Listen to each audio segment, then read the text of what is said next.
శుక్లాంబరధరం విష్ణుం శశివర్ణం చతుర్భుజం ప్రసన్నవదనం ధ్యాయేత్ సర్వవిఘ్నోపశాంతయేత్. గురుర్బ్రహ్మా గురుర్విష్ణుః గురుర్దేవో మహేశ్వరః గురుః సాక్షాత్ పరబ్రహ్మ తస్మై శ్రీగురవే నమః. వ్యాసాయ విష్ణురూపాయ వ్యాసరూపాయ విష్ణవే నమో వై బ్రహ్మనిధయే వాసిష్ఠాయ నమో నమః. కూజంతం రామ రామేతి మధురం మధురాక్షరం ఆరుహ్య కవితాశాఖాం వందే వాల్మీకికోకిలం. శ్రుతిస్మృతిపురాణానాం ఆలయం కరుణాలయం నమామి భగవత్పాదశంకరం లోకశంకరం. వాగర్థావివ సంపృక్తౌ వాగర్థప్రతిపత్తయే జగతః పితరౌ వందే పార్వతీపరమేశ్వరౌ. సూక్తిం సమగ్రయతున స్వయమేవ లక్ష్మీః శ్రీరంగరాజమహిషీ మధురైః కటాక్షైః. వైదగ్ధ్యవర్ణకుడగుంభనగౌరవైర్యాం కండూలకర్ణకుహరాः కవయోధయంతి. హైమోర్ధ్వపుండ్రమజహన్మకుటం సునాసం మందస్మితం మకరకుండలచారుగండం. బింబాధరం బహుళదీర్ఘకృపాకటాక్షం శ్రీవేంకటేశముఖమాత్మని సన్నిధత్తాం. విమలపటి కమలకుటి పుస్తకరుద్రాక్షశస్తహస్తపుటి కామాక్షి పక్ష్మలాక్షి కలిత విపంచి విభాసి వైరించి. మనోజవం మరుతతుల్యవేగం జితేంద్రియం బుద్ధిమతాం వరిష్టం వాతాత్మజం వనరయూధముఖ్యం శ్రీరామదూతం శిరసా నమామి. ఆపదామపహర్తారం దాతారం సర్వసంపదాం లోకాభిరామం శ్రీరామం భూయో భూయో నమామ్యహం. జయతు జయతు దేవో దేవకీనందనోయం జయతు జయతు కృష్ణో వృష్ణివంశప్రదీపః. జయతు జయతు మేఘశ్యామలకోమలాంగో జయతు జయతు పృథ్వీ భరనాశో ముకుందః. నారాయణం నమస్కృత్య నరం చైవ నరోత్తమం దేవీం సరస్వతీం వ్యాసం తతో జయముదీరయేత్. హరి ఓం. పరమేశ్వర స్వరూపైన సభకు నమస్కారం. రాజసూయ మహాయాగం చాలా చక్కగా అనుకున్న రీతిలో జరుగుతున్నటువంటి సందర్భాన్ని గురించి నిన్నటి రోజున నేను మీకు వివరణ చేస్తున్నాను. సాధారణంగా ఈ యజ్ఞయాగాది క్రతువులు అంతఃపురంలో కానీ నగరంలో కానీ చెయ్యరు. మీరు శ్రీరామాయణాన్ని పరిశీలించిన, మహాభారతాన్ని పరిశీలించిన, భాగవతాన్ని పరిశీలించిన మీకు ఒక విషయం ద్యోతకమవుతుంది. ఈ విధమైనటువంటి యజ్ఞయాగాది క్రతువులను ఇంత పెద్ద పెద్ద వాటిని నదీ తీరమునందు నిర్వహణ చేస్తారు. నదీ తీరం ప్రశస్తమైనటువంటి కార్యములన్నిటికీ కూడా యోగ్యమైనటువంటి ప్రదేశం. బహుశः ఈ ధర్మరాజు గారు చేసినటువంటి రాజసూయ మహాయాగం కూడా గంగానది ఒడ్డున జరిగింది. ఆ గంగానది ఒడ్డున జరిగినటువంటి రాజసూయం ఒక ఎత్తైతే, రాజసూయం పూర్తయిపోయిన తర్వాత తదంతర్భాగంగా అగ్రపూజ చెయ్యవలసి వచ్చింది. భీష్మాచార్యుల వారికి, ద్రోణాచార్యుల వారికి ధర్మరాజు గారు రాజసూయ మహాయాగ ప్రారంభమునందే ఒక విశేష అధికారాన్ని కట్టబెట్టాడు. ఏమా అధికారము అంటే, మీరు కార్యాకార్యములను నిర్ణయించండి అన్నాడు. ఏ పనైనా నేను మర్చిపోతే ఆ పని చెయ్యమని ఆజ్ఞాపించడానికి మీకు అధికారం ఇస్తున్నాను. అధికారం ఇవ్వడం కాదు, మీరు సహజముగా అధికారం ఉన్నవారు నన్ను శాసనం చెయ్యండి అని అడిగాడు. శాసనం చెయ్యండి అని అడిగాడు కాబట్టి చెప్పాలి.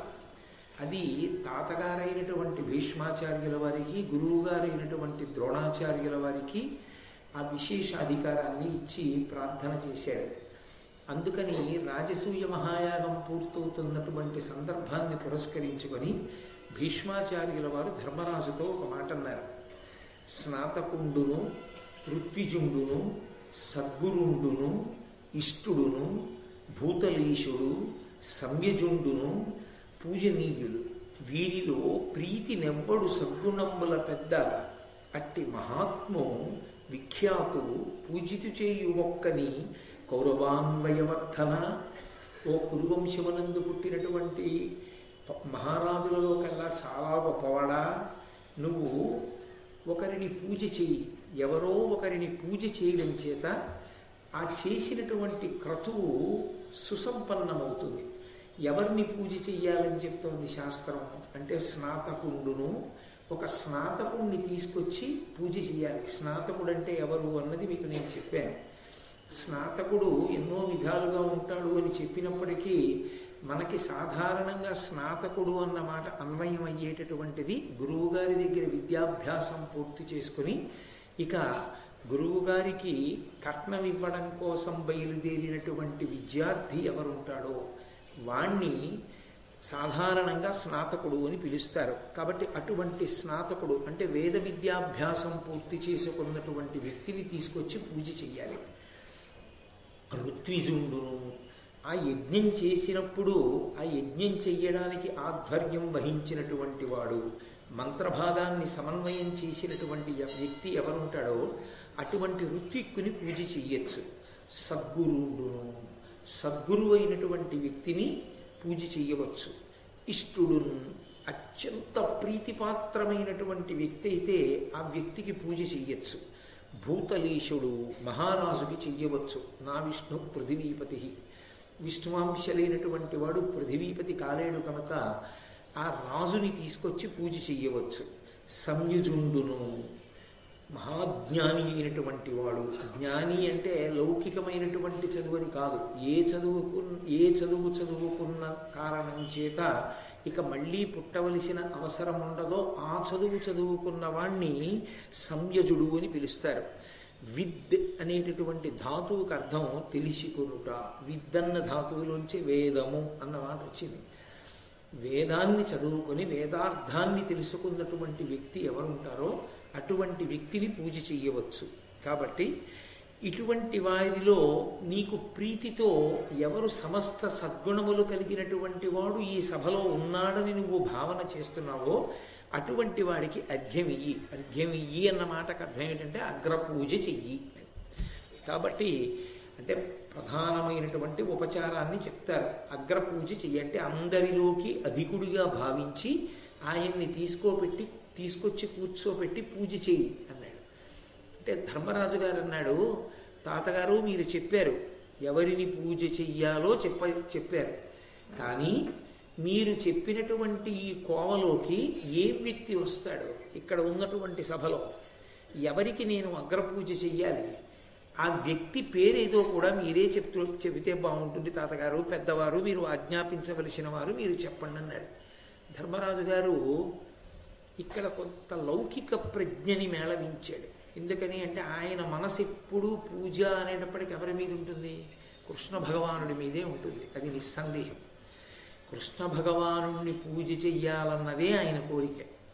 ఎందుకని అంటే కేవలము తన యందు స్నేహభావం ఉన్నవాడనో లేకపోతే బంధుత్వం ఉందనో కాదు. కృష్ణుడు విష్ణువు అని, విష్ణువు అవతార స్వీకారం చేశారని, ఆ అవతార స్వీకారం చేసినటువంటి విష్ణువే కృష్ణస్వరూపంలో ఉన్నారని, ఆయన లౌకికమైనటువంటి ఒక మానవుడిగా కనపడుతున్నప్పటికీ ఆయన సాక్షాత్ భగవానుడని, ఆయన కన్నా రక్షించగలిగినటువంటి వారు వేరొకరుండరని ధర్మరాజు గారి యొక్క పూనిక. అందుకని ఆయనకి కృష్ణుణ్ణి పూజ చెయ్యాలనే ఉంది. కానీ అయితే తాతగారు నేను కృష్ణుణ్ణి పూజ చేస్తాను అన్నారనుకోండి, వెంటనే ధర్మరాజు గారి నిర్ణయం తప్పు అని మాట్లాడే వాళ్ళు సభలో ఉంటారన్న విషయం కూడా ధర్మరాజు గారికి తెలుసు. అందుకని ఈ పూచి తీసుకెళ్లి ఓ పెద్దరికం మీద పెట్టారనుకోండి, ఫలానా పెద్ద ఆయన చెప్పిన మాట నేను పాటించాను కదయా అనవచ్చు. పైగా ఎవరో ఒకరికి పెద్దరికాన్ని అంటకలిపి తన కోరిక తీర్చుకోవడం కాదు, నిజంగా అసలు సభలో పూజకి అర్హుడైనటువంటి పెద్దరిక ఉన్న వ్యక్తిని గుర్తుపట్టగలిగినటువంటి పెద్దరిక ఉన్నవాడు భీష్మాచార్యుల వారు. సర్వసమర్థుడు. అందుకని భీష్మునికి ఆ అధికారాన్ని ఇచ్చాడు. భీష్ముడు అలా కనిపెట్టలేని వ్యక్తి అయి ఉంటే ధర్మరాజు గారు అటువంటి స్వేచ్ఛ భీష్ముడికి ఇవ్వరు. కాబట్టి భీష్ముణ్ణి మీరే చెప్పండి తాతగారు ఎవరికి పూజ చేయమంటారు అని అడిగాడు.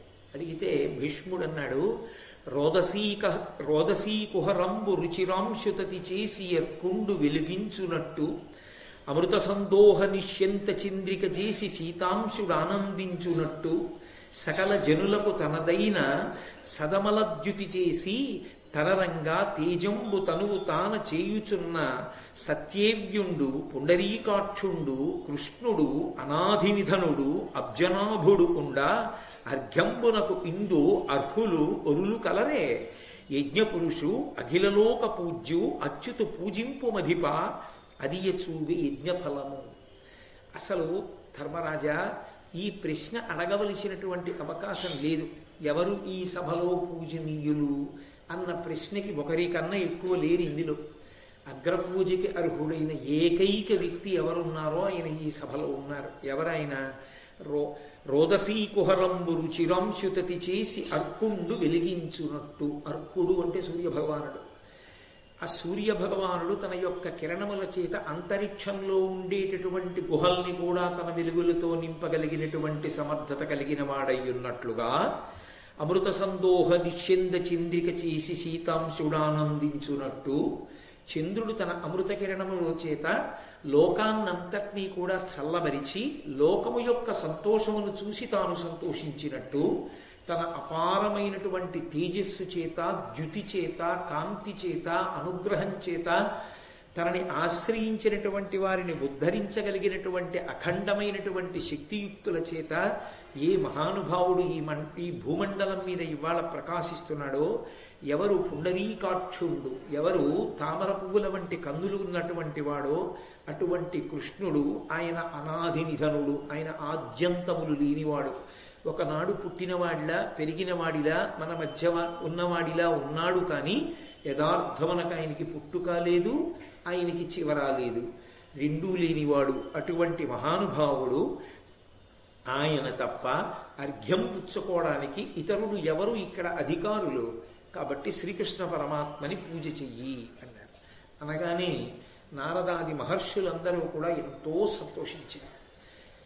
గబగబా ధర్మరాజు గారు సహదేవుణ్ణి పిలిచి ఆ అర్ఘ్యపాత్ర తీసుకురమ్మన్నారు. ఆ అర్ఘ్యపాత్ర తీసుకురమ్మని శ్రీకృష్ణ భగవాన్ నుండి తీసుకొచ్చి ఉచితాసనమునందు కూర్చోపెట్టి ఆయనకి అర్ఘ్యం ఇచ్చి అగ్రపూజ పూర్తి చేశారు. వైదికంగా శాస్త్రీయంగా ఆయనకి అగ్రపూజ చేశారు. ఆ అగ్రపూజ పూర్తవుతోందనగా శిశుపాలుడు లేచి నించున్నాడు. లేచి నించుని అవనీనాథులనేకులుండంగా విశిష్టారాధ్యులార్యుల్ మహీదివిజుల్ పూజ్యులు పల్వురుండంగా ధరిత్రీనాథ గాంగేయు దుర్వ్యవసాయంబున కృష్ణు కష్టచరితున్ వార్ష్ణేయు పూజించి మీ అవివేకం విరింగించి తిందరకు దాశార్హుండు పూజార్హుడే. శిశుపాలుడు లేచి ధర్మరాజును ఉద్దేశించి అంటున్నాడు. అక్కడ మీరు జాగ్రత్తగా పరిశీలనం చేస్తే శిశుపాలుడు కంఠం విప్పుతూనే ముగ్గురిని లక్ష్యంగా చేసుకుంటాడు. ఆ ముగ్గురిని నింద చేస్తాడు. ఆయన మొట్టమొదటి నిందావాక్యం ఎవరి పట్ల అంటే భీష్మాచార్యుల వారి పట్ల. రెండవ నిందావాక్యం ఎవరి పట్ల? ధర్మరాజు పట్ల. మూడవ నిందావాక్యం ఎవరి పట్ల? కృష్ణుడి పట్ల. కానీ ప్రధాన ద్వేషం ఎవరి పట్ల? కృష్ణుడి పట్ల. ఇది ఎక్కడిది అంటే ఈ ద్వేషం ఈ జన్మలో పుట్టుకలో వచ్చింది కాదు, 3 జన్మల క్రితం శాపంలో వచ్చింది. అది శిశుపాలోపాఖ్యానం వెనక ఉండేటటువంటి రహస్యం. ఇక్కడ ప్రారంభమై శిశుపాల వధ దగ్గర పూర్తవుతుంది. అది అంతర్లీనంగా ఒక తీగల నడుస్తుంది. అందుకోసం వింటారు శిశుపాల వధ. అది ఎందుకు వింటారో దానిలో ఉండేటటువంటి ప్రముఖమైన సందేశం ఏమిటో నేను మీకు ఈ ఘట్టం యొక్క చిట్ట చివరిలో విజ్ఞాపన చేస్తాను. ఆయన అంటాడు, ఇక్కడ ఎందరో భూనాథులున్నారు, రాజులున్నారు, విశిష్టారాధ్యులార్యులు, విశిష్టమైనటువంటి ఆరాధన కలిగినటువంటి వారు, పూజింపబడేటటువంటి వారు, ఆర్యులు అంటే గౌరవింపబడేటటువంటి వారు, మహీ దివిజుల్ ఈ భూమండలమునందు దేవతలని పిలవబడేటటువంటి బ్రాహ్మణోత్తములు ఉన్నారు. అంతమంది ఉండగా ధరిత్రీనాథ, ఓ ధర్మరాజా, గాంగేయు దుర్వ్యవసాయంబున కృష్ణు కష్టచరితున్.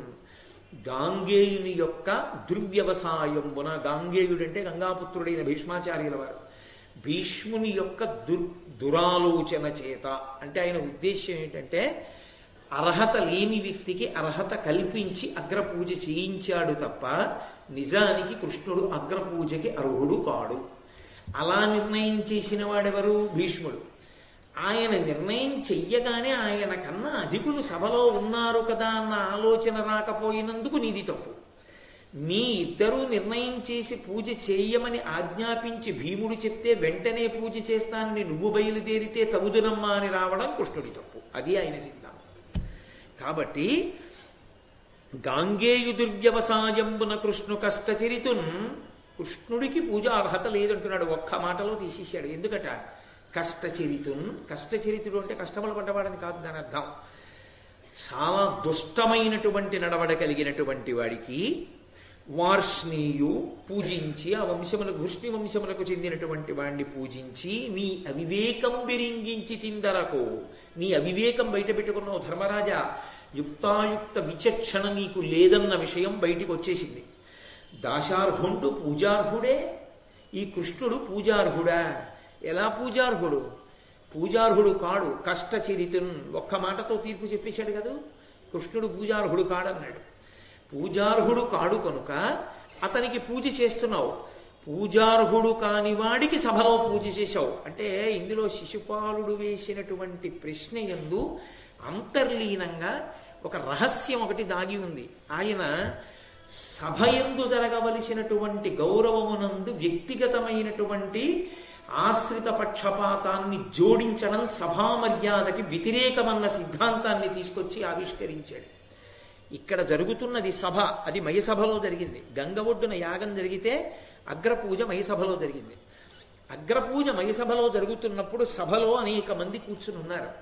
అనేక మంది కూర్చున్నప్పుడు అగ్రపూజ చేసేటప్పుడు ఆయన ఆ పూజా సమయమునందు ఆ సభ అందరిలోకి అధికుడై ఉండాలి. ఆ సభలో ఉన్న వాళ్ళందరిలోకి అధికుడు కృష్ణుడు కాడు. ఇది శిశుపాలుడి సిద్ధాంతం. కృష్ణుడే విశిష్ట వ్యక్తి, భీష్మాచార్యుల వారి సిద్ధాంతం. కృష్ణుడికే పూజ చెయ్యాలి, ధర్మరాజు యొక్క సిద్ధాంతం. మరి శిశుపాలుడి ఆరోపణ ఏమిటి అంటే, మీకు వ్యక్తిగతంగా కృష్ణుడంటే ఇష్టం. ఎందుకని? కృష్ణుడు పక్షపాతి, మీ పట్ల పక్షపాతం చూపిస్తాడు. కృష్ణుడి పక్షపాతం యథార్థంగా పాండవుల పట్ల అయితే ఎందుకు పాండవుల పట్ల కృష్ణుడు పక్షపాతి అనవలసి ఉంటుంది? బంధుప్రీతి ఉన్నవాడు కాబట్టి అని చెప్పవలసి ఉంటుంది. శిశుపాలుడి దృష్టికోణంలో ఆలోచించినప్పుడు ధర్మం అన్న మాట ఆయన అనడు కాబట్టి ఏ కోణంలో ఆలోచించి ఉండాలి? బంధుత్వంతో ఆలోచించాలి. బంధుత్వంతో ఆలోచిస్తే పాండవులు కృష్ణుడికి ఏమవుతారు? మేనత్త పిల్లలు అవుతారు. ఎందుకు మేనత్త పిల్లలు అవుతారు? వసుదేవుని యొక్క చెల్లెలు పృథ అంటే కుంతీదేవి. పృథ పుత్రులు కనుక పార్థుడు అని పేరు అర్జునుడికి. పార్థుడు అన్న పేరు అర్జునుడికి పిలిచిన పార్థుడు అన్న పేరు కుంతీపుత్రులందరికీ అన్వయం అవుతుంది. కాబట్టి పృథ కుంతీదేవి. కుంతీదేవి మేనత్త పిల్లలు కాబట్టి బావలు కాబట్టి పక్షపాతం. అయితే ఈ మాట శిశుపాలుడు చెప్పవలసి వస్తే శిశుపాలుడు కూడా మేనత్త కొడుకే. వసుదేవుని యొక్క చెల్లెళ్లలో ఒక చెల్లెలు ఈయన యొక్క తల్లి అయినప్పుడు ఈయన మేనత్త కొడుకేగా. మరి అంటే శిశుపాలుని ఉద్దేశ్యం ఏమిటంటే, ఇతనికి అందరూ మేనత్తల బిడ్డలైన అందరూ బావలైన ఈయన అందరినీ అలాగే చూడడు మేనత్తల పిల్లలని. కొంతమందిని నెత్తిన పెట్టుకుంటాడు, కొంతమందిని ఇబ్బంది పెడతాడు. ఏమిటి ఇతనికి కక్ష? రుక్మిణీదేవిని చేసుకుందాం అనుకున్నాడు. రుక్మిణీదేవి యొక్క అన్నగారు ఈయనకిచ్చి వివాహం చేస్తామన్నారు శిశుపాలుడికి. కానీ ఆమె లేఖ వ్రాసింది. మీరు అనేక పర్యాయాలు విన్నారు రుక్మిణీ కళ్యాణ ఘట్టం. రుక్మిణీదేవి వ్రాసినటువంటి లేఖని కారణంగా తీసుకుని రాక్షస వివాహంలో శ్రీకృష్ణ పరమాత్మ రుక్మిణీదేవిని తరలించుకుపోయి ఆమెని వివాహం చేసుకున్నారు. తన నోటిదాకా వచ్చినటువంటి కూడెత్తికిపోయిన వాడి మీద కోప్పడినట్టుగా రుక్మిణీదేవి తనకి భార్య కాకుండా కృష్ణుడికి భార్య అవడానికి కృష్ణుడే కారకుడు. కొంతమంది మేనత్తల బిడ్డలకి ఉపకారం చేస్తున్నాడు, కొంతమంది మేనత్తలు కారు. ఉన్నది 5 మేనత్తలైనా అందులో యథార్థమునకు కృష్ణుడు ఉపకారం చేసినట్టుగా కనపడేది కుంతీదేవి కుమారులకి. మిగిలిన మేనత్తల కొడుకులు చనిపోయారు కృష్ణుడి చేతిలో. ఇది ఆయన బాధ, ఇది ఆయన సభలో వేసినటువంటి ప్రశ్న. అంటే ఆయన అర్థం ఏమిటంటే సభాస్వరూపం పాడైపోయింది ఇక్కడ. అది శిశుపాలుడి యొక్క హృదయం. ఇది నిలబడుతుందా? ఇది నిజానికి హేతువుకి నిలబడుతుందా అతను వేస్తున్న ప్రశ్న? మేనత్తల బిడ్డలందరి పట్ల సమభావన లేనివాడు ఎవరో ఒక మేనత్త బిడ్డల్ని నెత్తి మీద పెట్టుకుంటాడు. ఎందుకు నెత్తిని పెట్టుకుంటాడు? మరి నిన్నెందుకు పెట్టుకోడు, వాళ్ళని ఎందుకు పెట్టుకుంటాడు అని అడిగారు అనుకోండి. ఆయన చెప్పే సిద్ధాంతం ఏమిటంటే, కృష్ణుడు రక్షింపబడాలంటే పాండవుల అనుగ్రహం ఉండాలి. అది ఆయన ఆలోచన. ఎందుకు అంటే ఆయనకు ఒక రహస్యం తెలుసు. ఆయన జరాసంధుడికి సైన్యాధిపతి శిశుపాలుడు. జరాసంధుడు 17 మార్ల పైచిలకు దండెత్తాడు కృష్ణ భగవానుడి మీద. కృష్ణుడు సంహరించలేదు. యథార్థమునకు వేరే భద్రమైన నగరాన్ని నిర్మించుకున్నాడు తన కోటని విడిచిపెట్టి. కాబట్టి జరాసంధుడికి సైన్యాధిపతినైనటువంటి నేను కృష్ణ భగవానుడిని ఎన్నో మార్లు ఓడించాను. వాడు భగవానుడు అన్న మాట అనడం అలవాటు మీద నాకొస్తుంది. కృష్ణుణ్ణి ఓడించాడు. ఆ ఓడించిన జరాసంధుడికి నేను సైన్యాధిపతిని కనుక కృష్ణుణ్ణి ఓడించడంలో నా పాత్ర ఉంది. నాకు కూడా కృష్ణుణ్ణి గెలిచినటువంటి వ్యక్తి అని పించుకోవడానికి అధికారం ఉంది. నేను గెలిచిన వాణ్ణి, అందుకని నా పట్ల వైషమ్యం. వాళ్ళు జరాసంధుడి నుంచి రక్షించడానికి మల్లయుద్ధ నిపుణుడైన భీమసేనుణ్ణి తీసుకెళ్లి జరాసంధుడిని మట్టు పెట్టాడు. అందుకని తనని రక్షించిన వాళ్ళు. అందుకని వాళ్ళంటే పక్షపాతం, నేనంటే ఆ పక్షపాతం లేదు, నేనంటే కోపం. అందుకని వాళ్ళంటే ఇష్టం, వాళ్ళకి ఈయనంటే ఇష్టం. వాళ్ళని ఈయన రక్షిస్తుంటాడు, ఈయన వాళ్ళని రక్షిస్తుంటాడు. ఇది వాళ్ళ మధ్య ఒడంబడిక, ఇది అపవిత్రం, ఇది సిద్ధాంతానికి అందేది కాదు. అందుకని మీరు తీసుకొచ్చి అగ్రపూజ చేస్తున్నారు. అది రుద్దడానికి భీష్ముడి చేత చెప్పించారు తప్ప ఇక్కడ సభాస్వరూపమునకు అవమానం జరిగింది. ఇది నా ఒక్కడే అవమానం కాదు, సభకు అవమానం. ఇది శిశుపాలుడి సిద్ధాంతం. అందుకని నేనన్నట్టు ఎందుకు జరగట్లేదు అండవు, ఇంతమంది ఉన్న సభలో ఎందుకు జరుగుతోంది అంటాడు. అది శిశుపాలుడి యొక్క సిద్ధాంతం. అంటే వాడు ఎక్కడ లేని గొప్ప ఆలోచన ప్రవేశపెట్టాడు అక్కడ. అదే శిశుపాలుడు మాట్లాడిన మాటలంటే తక్కువ మాటలని మీరు ఊహ చేయకూడదు. అంటే వాడు అడిగిన ప్రశ్నకి అర్థం ఏమిటంటే, నువ్వు సభా మర్యాదనే కాలదన్నావు, సభా స్వరూపాన్ని విస్మరించావు. ఇప్పుడు నువ్వు చేసిన పూజ వలన యావత్ సభ అవమానింపబడింది, నీ చేత వంచింపబడింది. నువ్వు రాజులందరినీ పిలిచి రాజసూయం చేస్తున్నానని చెప్పి మీరు పనికి మాలిన వాళ్ళు కృష్ణుడు పనికొచ్చిన వాడని పూజ చేస్తున్నావు. యథార్థమునకు కృష్ణుడి కన్నా పనికొచ్చిన వాళ్ళు ఇక్కడే ఉన్నారు చెప్తాడు. ఎదర ఎలా పనికొచ్చిన వాళ్ళు ఉన్నారో చెప్తాడు. వాళ్ళకన్నా కృష్ణుడు అధికదని భీష్ముడు చెప్తాడు. కానీ యథార్థమునకు శిశుపాలుడిదే పక్షపాతం. శిశుపాలుడిది పక్షపాతం కాదు, వైరం. వైరంతో మాట్లాడతాడు. ఆ వైరం ఎక్కడిది? పోనీ కృష్ణుడికి శిశుపాలుడికి వైరం ఉండడానికి శిశుపాలుడిని కృష్ణుడు తరిమి కొట్టాడంటే జరాసంధుడి యొక్క సైన్యాధిపతిగా కృష్ణుడిని ఓడించాడుగా. పోనీ రుక్మిణీదేవిని రాక్షస వివాహంలో ఎత్తుకుపోయాడు అనుకుందామంటే రుక్మిణీదేవేగా లేఖ రాస్తే వచ్చాడు, తన యందు మనసు లేనిదేగా. అంటే ఒక కారణం చేత వచ్చిన వైరం కాదు, ఒక బలమైన కారణానికి ఒక వైరం వచ్చింది అనుకోండి. కనీసం ఈ కారణానికి నాకు వైరం ఉందండి అని చెప్పడానికి ఒక నిజాయితీ ఉంటుంది. ఈ వైరం పుట్టుకతో వచ్చింది.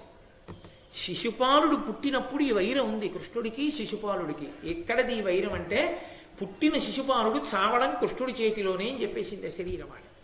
అక్కడుంది ఈ వైరం. అందుకని కృష్ణుడు ఎంత మంచివాడని ఎవరు చెప్పినా కృష్ణుడు పనికి మాలిన వాడనే శిశుపాలుడు చెప్తాడు.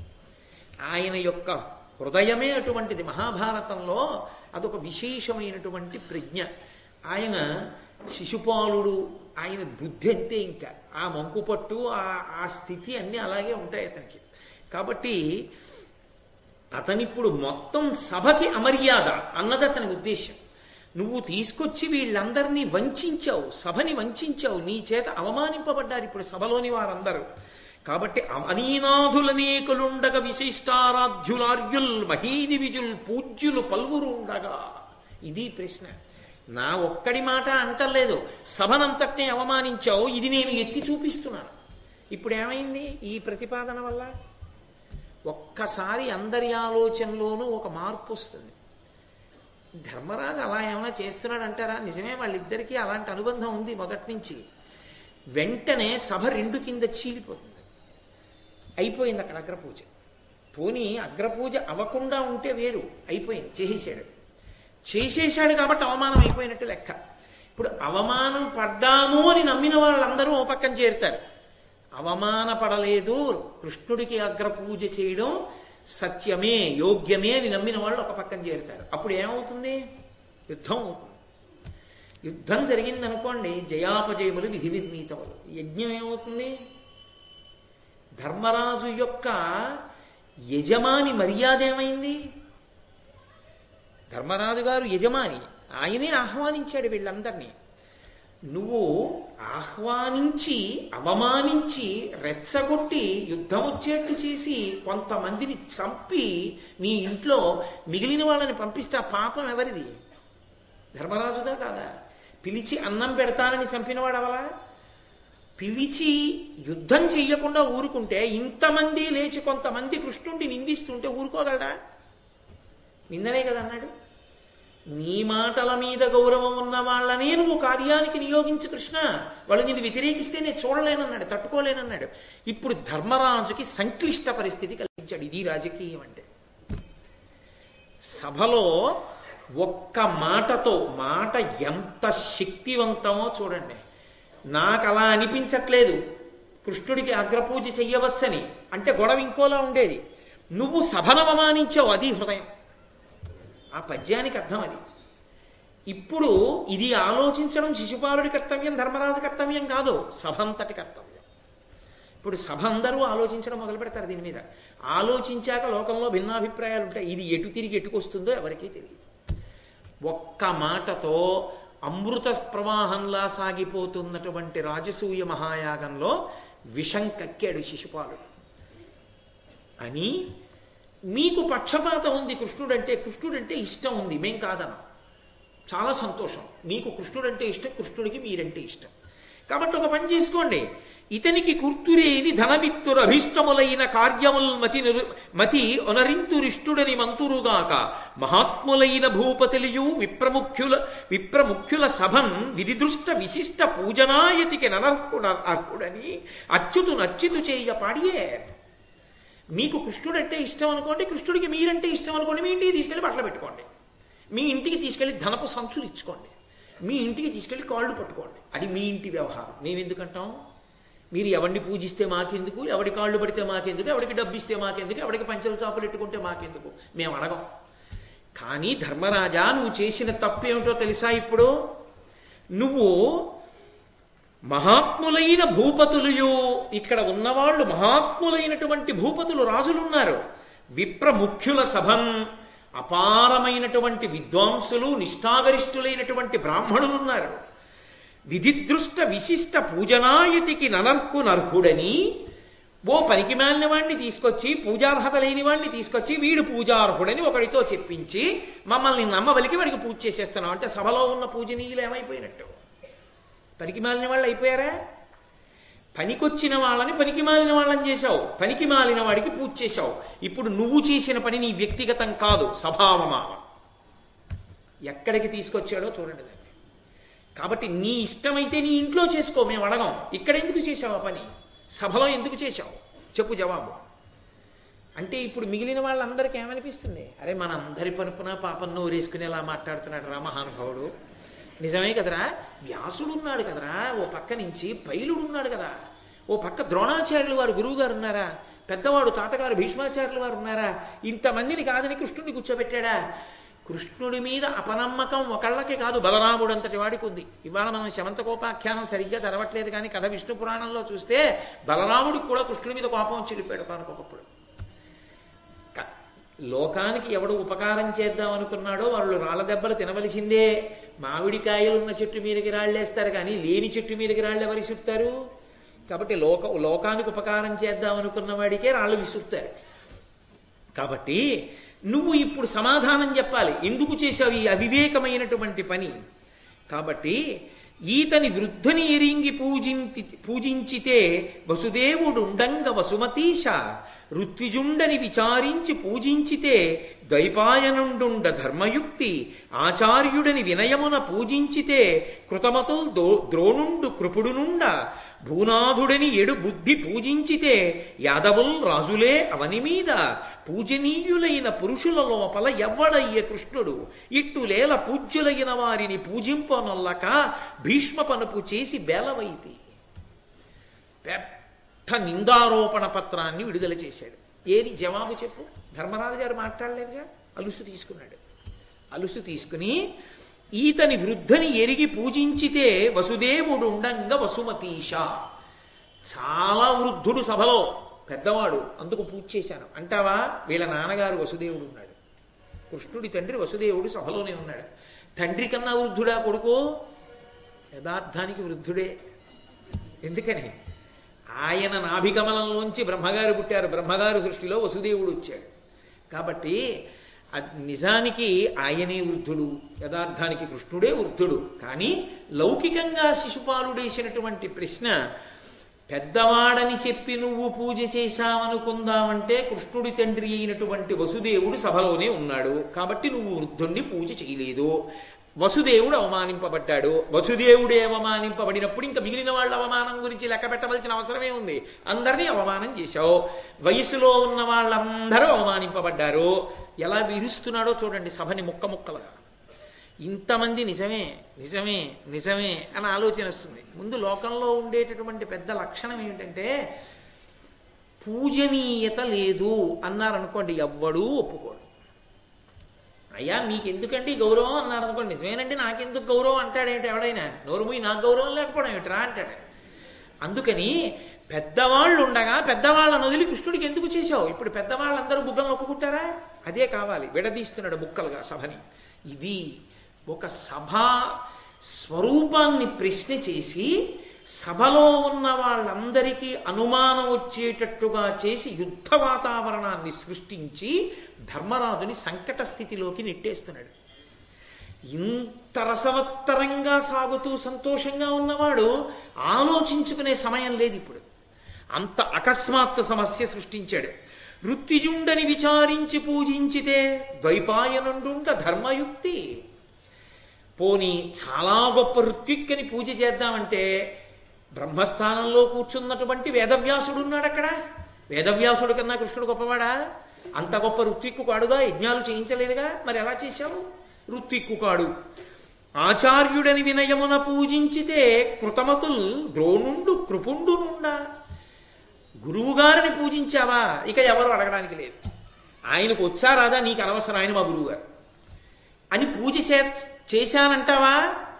సభలోనే నీ గురువులైనటువంటి ద్రోణాచార్యుల వారు, కృపాచార్యుల వారు ఉన్నారు, వారిని పక్కన పెట్టేశాం.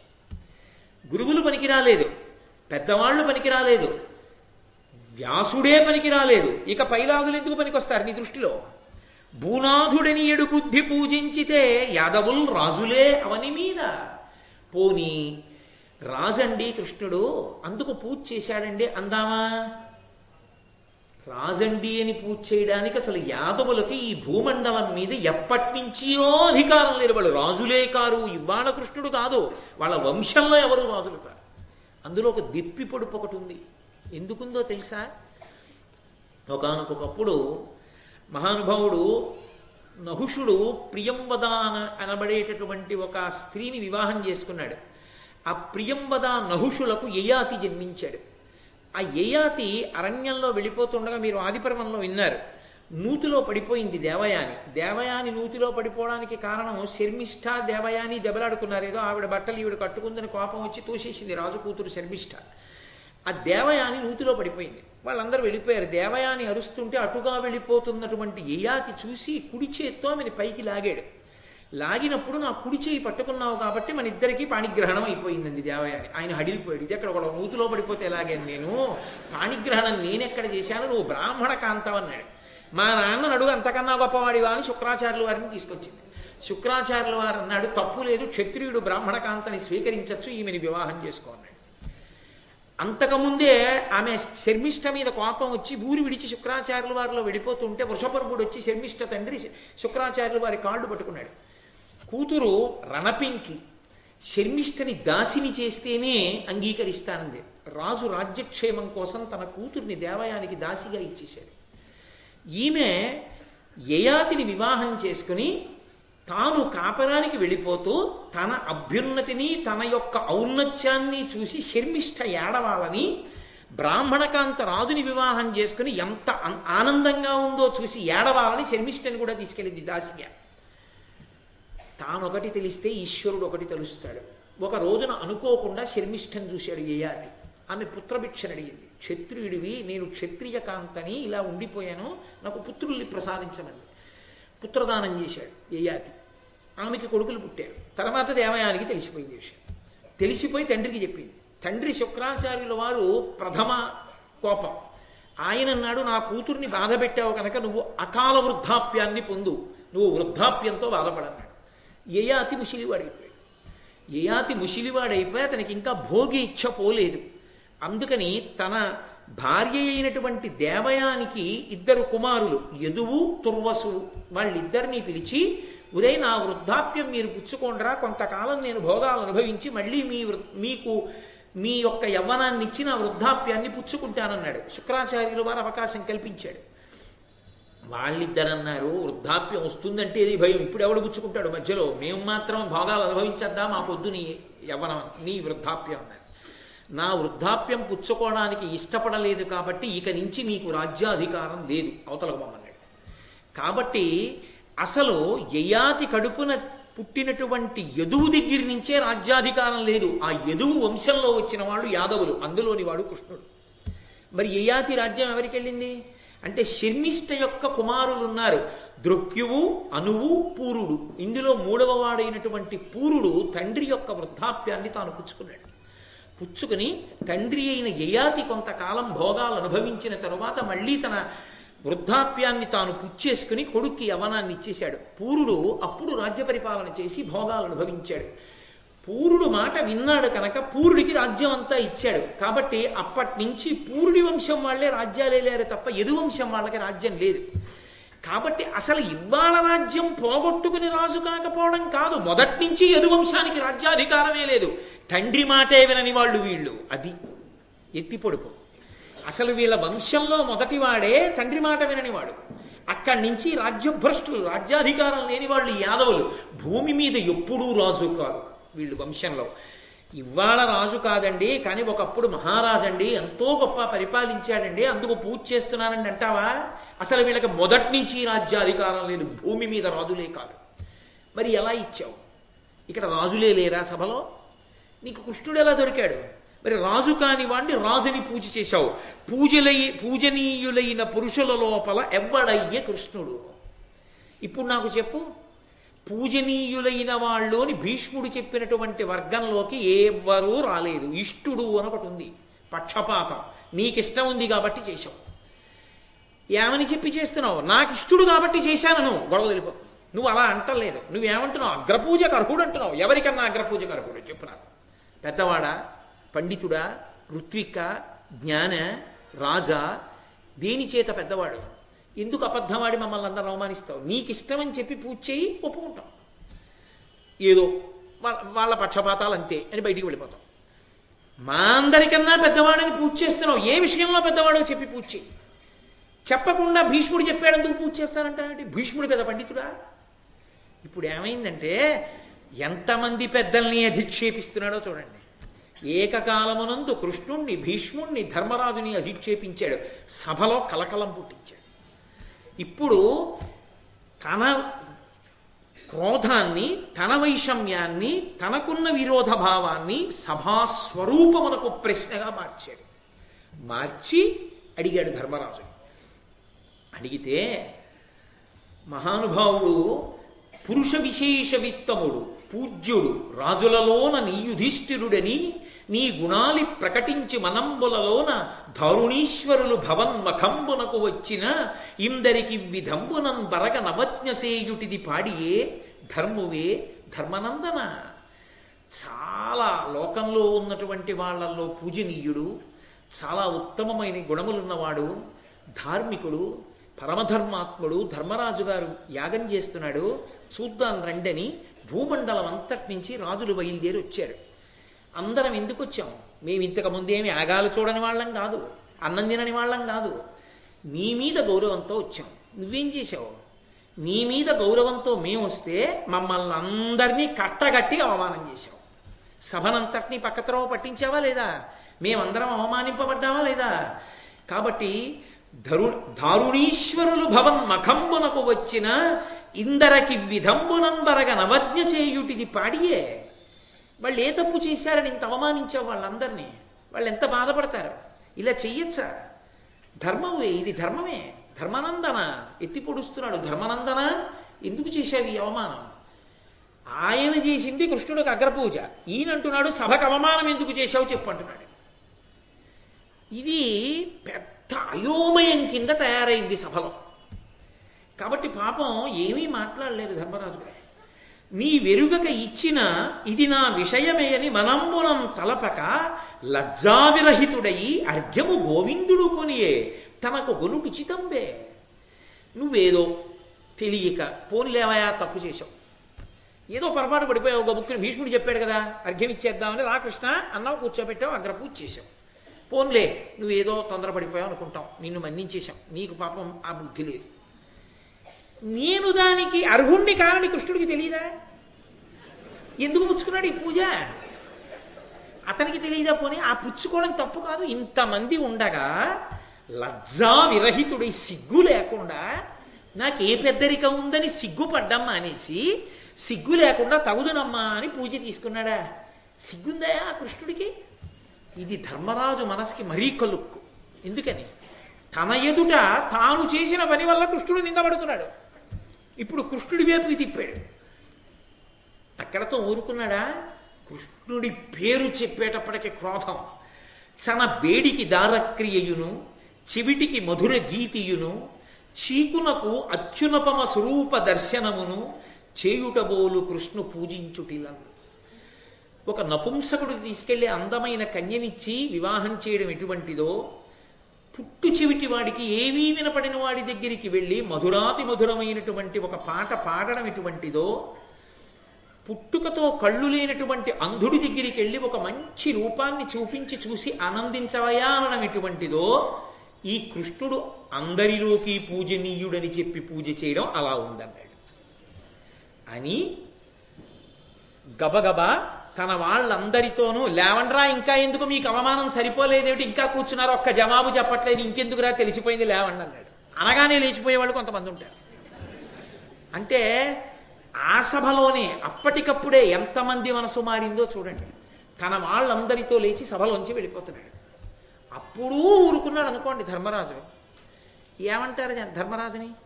తప్పు చేశాడు, జవాబు చెప్పుకోలేకపోయాడు, అందుకని వెళ్ళిపోయాడు శిశుపాలుడు. తాను యజమాని అయి తాను ఇంటికి వచ్చినటువంటి అతిథుల్ని ఇంత అవమానించాడు, ఏమి ధర్మరాజు అంటుంది లోకం. అందుకని ధర్మరాజు గారు గబగబా పరిగెత్తాడు. ఆయన వెంటనే భీమున్నో అర్జునున్నో పిలిచి వాడి కుత్తుక కోసేయండ్రా అనగలడు. అదే ఇంకొక చోట అయితే, ఇంకొక ప్రదేశం అయితే కుత్తుక కోయిస్తాడు. ఇది ధర్మరాజు యొక్క ధర్మం. తాను యజమాని, తను పిలిచాడు అందరినీ, అందరూ తను పిలిస్తే వచ్చారు. తన అవమానం చేశానని శిశుపాలుడు అంటున్నాడు. శిశుపాలుణ్ణి కూడా తానే ఆహ్వానించాడు. ఆ శిశుపాలుడు వెళ్ళిపోతున్నాడు అందరితో. వెళ్ళిపోతుంటే మిన్నకున్నాడు అనుకోండి. కృష్ణుడి మీద పక్షపాతం దేవుడెరుగు. శిశుపాలుడు వెళ్ళిపోతున్న ఊరుకోవడం తప్పు కదూ. ఇంటికొచ్చిన అతిథి వెళ్ళిపోతుంటే బతిమాలైనా వెనక్కి తీసుకురావాలా? ఉండవయా, అంత తొందరపడితే ఎలా, తప్పో ఒప్పో జరిగింది అని చెప్పి వెనక్కి తీసుకొచ్చి అన్నం పెట్టి మర్యాద చేసి పంపించాలా? లేకపోతే ధర్మరాజు గారి ధర్మం ఏమైపోతుంది? నేను మీతో మనవి చేశా, ధర్మం అన్నది మీరు కూర్చున్న కుర్చీని బట్టి ఉంటుంది. అప్పుడు ధర్మరాజు ఎవరు? ఇంతమంది అతిథులకు తాను పిలిచిన వారందరికీ కూడా తానే స్వయంగా వాళ్ళ యొక్క సౌకర్యాన్ని చూడవలసిన కర్తవ్యమునందున్నవాడు. పట్టించుకోకుండా పోతే పోను వదిలేస్తే తన ధర్మం పోలా. అందుకు పరిగెత్తాడు. పరిగెత్తి గబగబా శిశుపాలుడి చేతులు పట్టుకుని మాట్లాడుకుందాం రావయా లోపలికి కోప్పడకని చెప్పి గబగబా తీసుకొచ్చి, ఆయన కర్మ ఎవరు? సార్వభౌముడు. ధరణీ మండలాన్నంతటినీ గెలిచారు తమ్ముళ్ళు. వెళ్ళి శిశుపాలుణ్ణి బతిమాలుకుని తీసుకొచ్చి కుర్చీలో కూర్చోపెట్టి వాళ్ళందరినీ కూర్చోపెట్టి మెత్తని మాటలతో చురకతో మొదలుపెట్టాడు. అప్పటికి కొంత ఆలోచించుకున్నాడు కదా ఇవన్నీ వింటూను. భూరి గుణోన్నతులనదగు వారికి ధీరులకు ధరణీ వల్లభులకు వాక్పారుష్యము చన్నే మహాదారుణమది విషము కంటే దహనము కంటెన్. పోన్లే ఎవరు పెద్దవాళ్ళు అన్న విషయాన్ని పక్కన పెట్టు. అది పెద్దవాళ్ళకి చేసిన పూజ సరిగ్గా లేదు అని చెప్పగలగడానికి ఏముండాలి? పెద్దరికం ఉండాలా? పెద్దరికం అన్న మాటకు అర్థం ఏమిటి? ముందు వాక్పారుష్యం లేకుండా ఉండాలా, మాట కఠినంగా లేకుండా ఉండాలా? అది నీకుందా? నువ్వు పెద్దరికాన్ని ప్రశ్నించడానికి, కృష్ణుడు పెద్ద అని మేం చేసిన పూజ తప్పు అని చెప్పడానికి, ఆ పెద్దరికం నీ భుజాల మీద వేసుకోవడానికి, ఆ పెద్దరికానికి ఉండవలసిన మొట్టమొదటి లక్షణమైనటువంటి వాగ్ సౌమ్యము నీకెక్కడుంది? సౌమ్యంగా మాట్లాడుతున్నావా? భీష్ముడిని తప్పు పట్టావు, నన్ను తప్పు పట్టావు, కృష్ణుణ్ణి తప్పు పట్టావు, సభని విడదీసి మాట్లాడుతున్నావు, నేను అవమానం చేసేసానంటున్నావు. నా జవాబు విన్నావా? వినలేదు. ఆ వాక్పారుష్యము ఎంత ప్రమాదకరమో తెలుసా? దారుణమది విషము కంటే దహనము కంటే. అది విషం కంటే కూడా భయంకరమైంది, దహనము కంటే కూడా భయంకరమైంది. ఎందుకో తెలుసా? ధర్మరాజు గారు ఈ మాట అన్నాడు అంటే ఉత్తినే అనలేదు. మనుష్యుడు, జీవుడు లోపల ఉన్నటువంటి వాడు మళ్ళీ ఉత్తర జన్మ తీసుకునేటప్పుడు ప్రధానమైనటువంటి కారణములు రెండు ఉంటాయి. ఒకటి రాగం, రెండు ద్వేషం. రెండు సమానమైన పదును. రాగము అంటే ప్రేమ, ఏదో భార్య మీదో, బిడ్డల మీదో, ధనం మీదో, స్నేహితుల మీదో కాంక్ష పెట్టుకుని వెళ్ళిపోయాడు అనుకోండి. చిట్ట చివర బయటికి వెళ్ళిపోయేటప్పుడు జీవుడు అటువంటి కోరికతో వెళ్ళిపోయాడు అనుకోండి, వెళ్ళిపోతే తిరియక్కుల్లోకి వెళ్ళిపోతాడంటే వెన్నుపాం భూమికి అడ్డంగా ఉండే ప్రాణిగా పుడతాడు. ఏ కుక్కో, పందో, పిల్లో అలా వస్తాడు. సమానమైన బలం దేనికో తెలుసా? విరుద్ధ భావనతో, విరోధి భావనతో ఎవరి మీదో కక్ష పట్టి ఉన్నాడనుకోండి, మనస్సు అలాగే పట్టుకుంటుంది. మీరు చూడండి, అది మనస్సుకున్న తమాషా. చాలా విపరీతమైన ప్రేమ ఉందనుకోండి, పట్టుకుంటుంది. అది మీరు గుడికి వెళ్ళండి, సహస్రదీపాలంకార సేవకి వెళ్ళండి, శ్రీశైలం వెళ్ళండి, గంగానదిలో స్నానానికి తీసుకెళ్ళండి. ఎవరంటే పిచ్చి ప్రేమో వాళ్ళనే తలుచుకుంటుంటుంది. ఎక్కడికి వెళ్ళనివ్వండి, అది ఉంటే ఎంత బాగున్నాం, అది ఉంటే ఎంత బాగున్నాం, అది ఉంటే ఎంత బాగున్నాం అంటూ ఉంటాడు, తలుచుకుంటూ ఉంటాడు. ఒకళ్ళ మీద విపరీతమైన ద్వేషం ఉందనుకోండి, ఆ ద్వేషంతో కూడా వాళ్ళని స్మరిస్తూ ఉంటాడు. మీరు ఎంత ప్రసన్నమైన వాతావరణంలోకి తీసుకెళ్ళి కూర్చోపెట్టండి, దేవాలయంలోకి తీసుకెళ్ళి కూర్చోపెట్టండి, గంగానది ఒడ్డున కూర్చోపెట్టండి, మనసు లోపల మాత్రం వాళ్ళని తలుచుకుంటూ ఉంటాడు. ఎవరి మీద కక్ష ఉందో వాళ్ళని తలుచుకుని, అంత మాట అన్నాడు, నేను ఆ రోజున చెప్పలేకపోయాను, బలహీనుడిని అయిపోయాను, చెప్తాను ఏదో రోజు నాకు రాకపోదు. అలా లోపల లోపల ఉడికిపోతుంటాడు. మనసు వదలదు. దాన్ని వదలకపోతే ఏమవుతుందంటే తరచుగా స్మరిస్తుంటే ప్రాణోత్క్రమణ సమయమునందు పట్టుకుంటుంది. పట్టుకుని వెళ్ళిపోతే మళ్ళీ తిరియక్కుగా వస్తుంది. భూమికి వెన్నుపాం అడ్డంగా ఉన్నటువంటి ప్రాణిగా వస్తుంది. అందుకే ఈ శరీరం కాలిపోవచ్చు, కానీ ఎవరో ఒకరన్న మాట చేత పొడుచుకుని బతకడం వల్ల ఏమవుతుందంటే వెన్నుపాం అడ్డంగా ఉన్నటువంటి వాడిగా మళ్ళీ పుట్టవలసి వస్తుంది. అందుకే ఒకటి వాక్పారుష్యము, మాటయందు చాలా కాఠిన్యత, తీవ్రత, వ్యగ్రత అనేటటువంటివి ఇంకొకడిని జన్మాంతరముల యందు కిందకి తోసేస్తాయి. అంత పెద్ద శిక్ష వేస్తాయి అవి. మీరు ఎందుచేతనంటే ఒక్క లెంపకాయ కొట్టారనుకోండి, కాసేపటికి నొప్పి తగ్గిపోతుంది. ఓ తొడపాశం పట్టారనుకోండి, కాసేపటికి మచ్చపోతుంది. కానీ అనరాని మాట ఒక్కటి అన్నారనుకోండి, కడుపున్ రంపపు కోత కోయునది ఏ గాయాలు కాకుండినన్ అంటాడు బల్జేపల్లి వారు. కడుపుని రంపం పెట్టి గాయం తెలియకుండా కోసినా అంత బాధ ఉండదేమో, అనకూడని మాట అంటే బ్రతికున్నంత కాలం అంత బాధగా ఉంటుంది.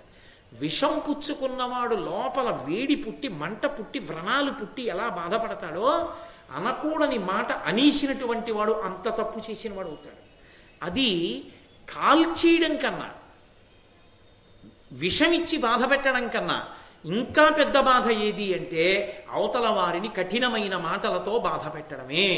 అటువంటి వాడు లోకంలో అందరికన్నా అల్పుడు, మాట మీద అదుపు లేనివాడు, ఎలా పడితే అలా మాట్లాడేవాడు, మాటల చేత అవతల వారు విశేషమైన అవమానములకు గురైపోయేటట్టుగా నిరంతరం మాట్లాడేటటువంటి వాడు ఎవరున్నాడో వాడు అసలు మనుష్యత్వమునకు యోగ్యమైనటువంటి లక్షణం ఉన్నవాడు కాడు. ఇక వాడికి పెద్దరికం ఎక్కడి నుంచి వస్తుంది?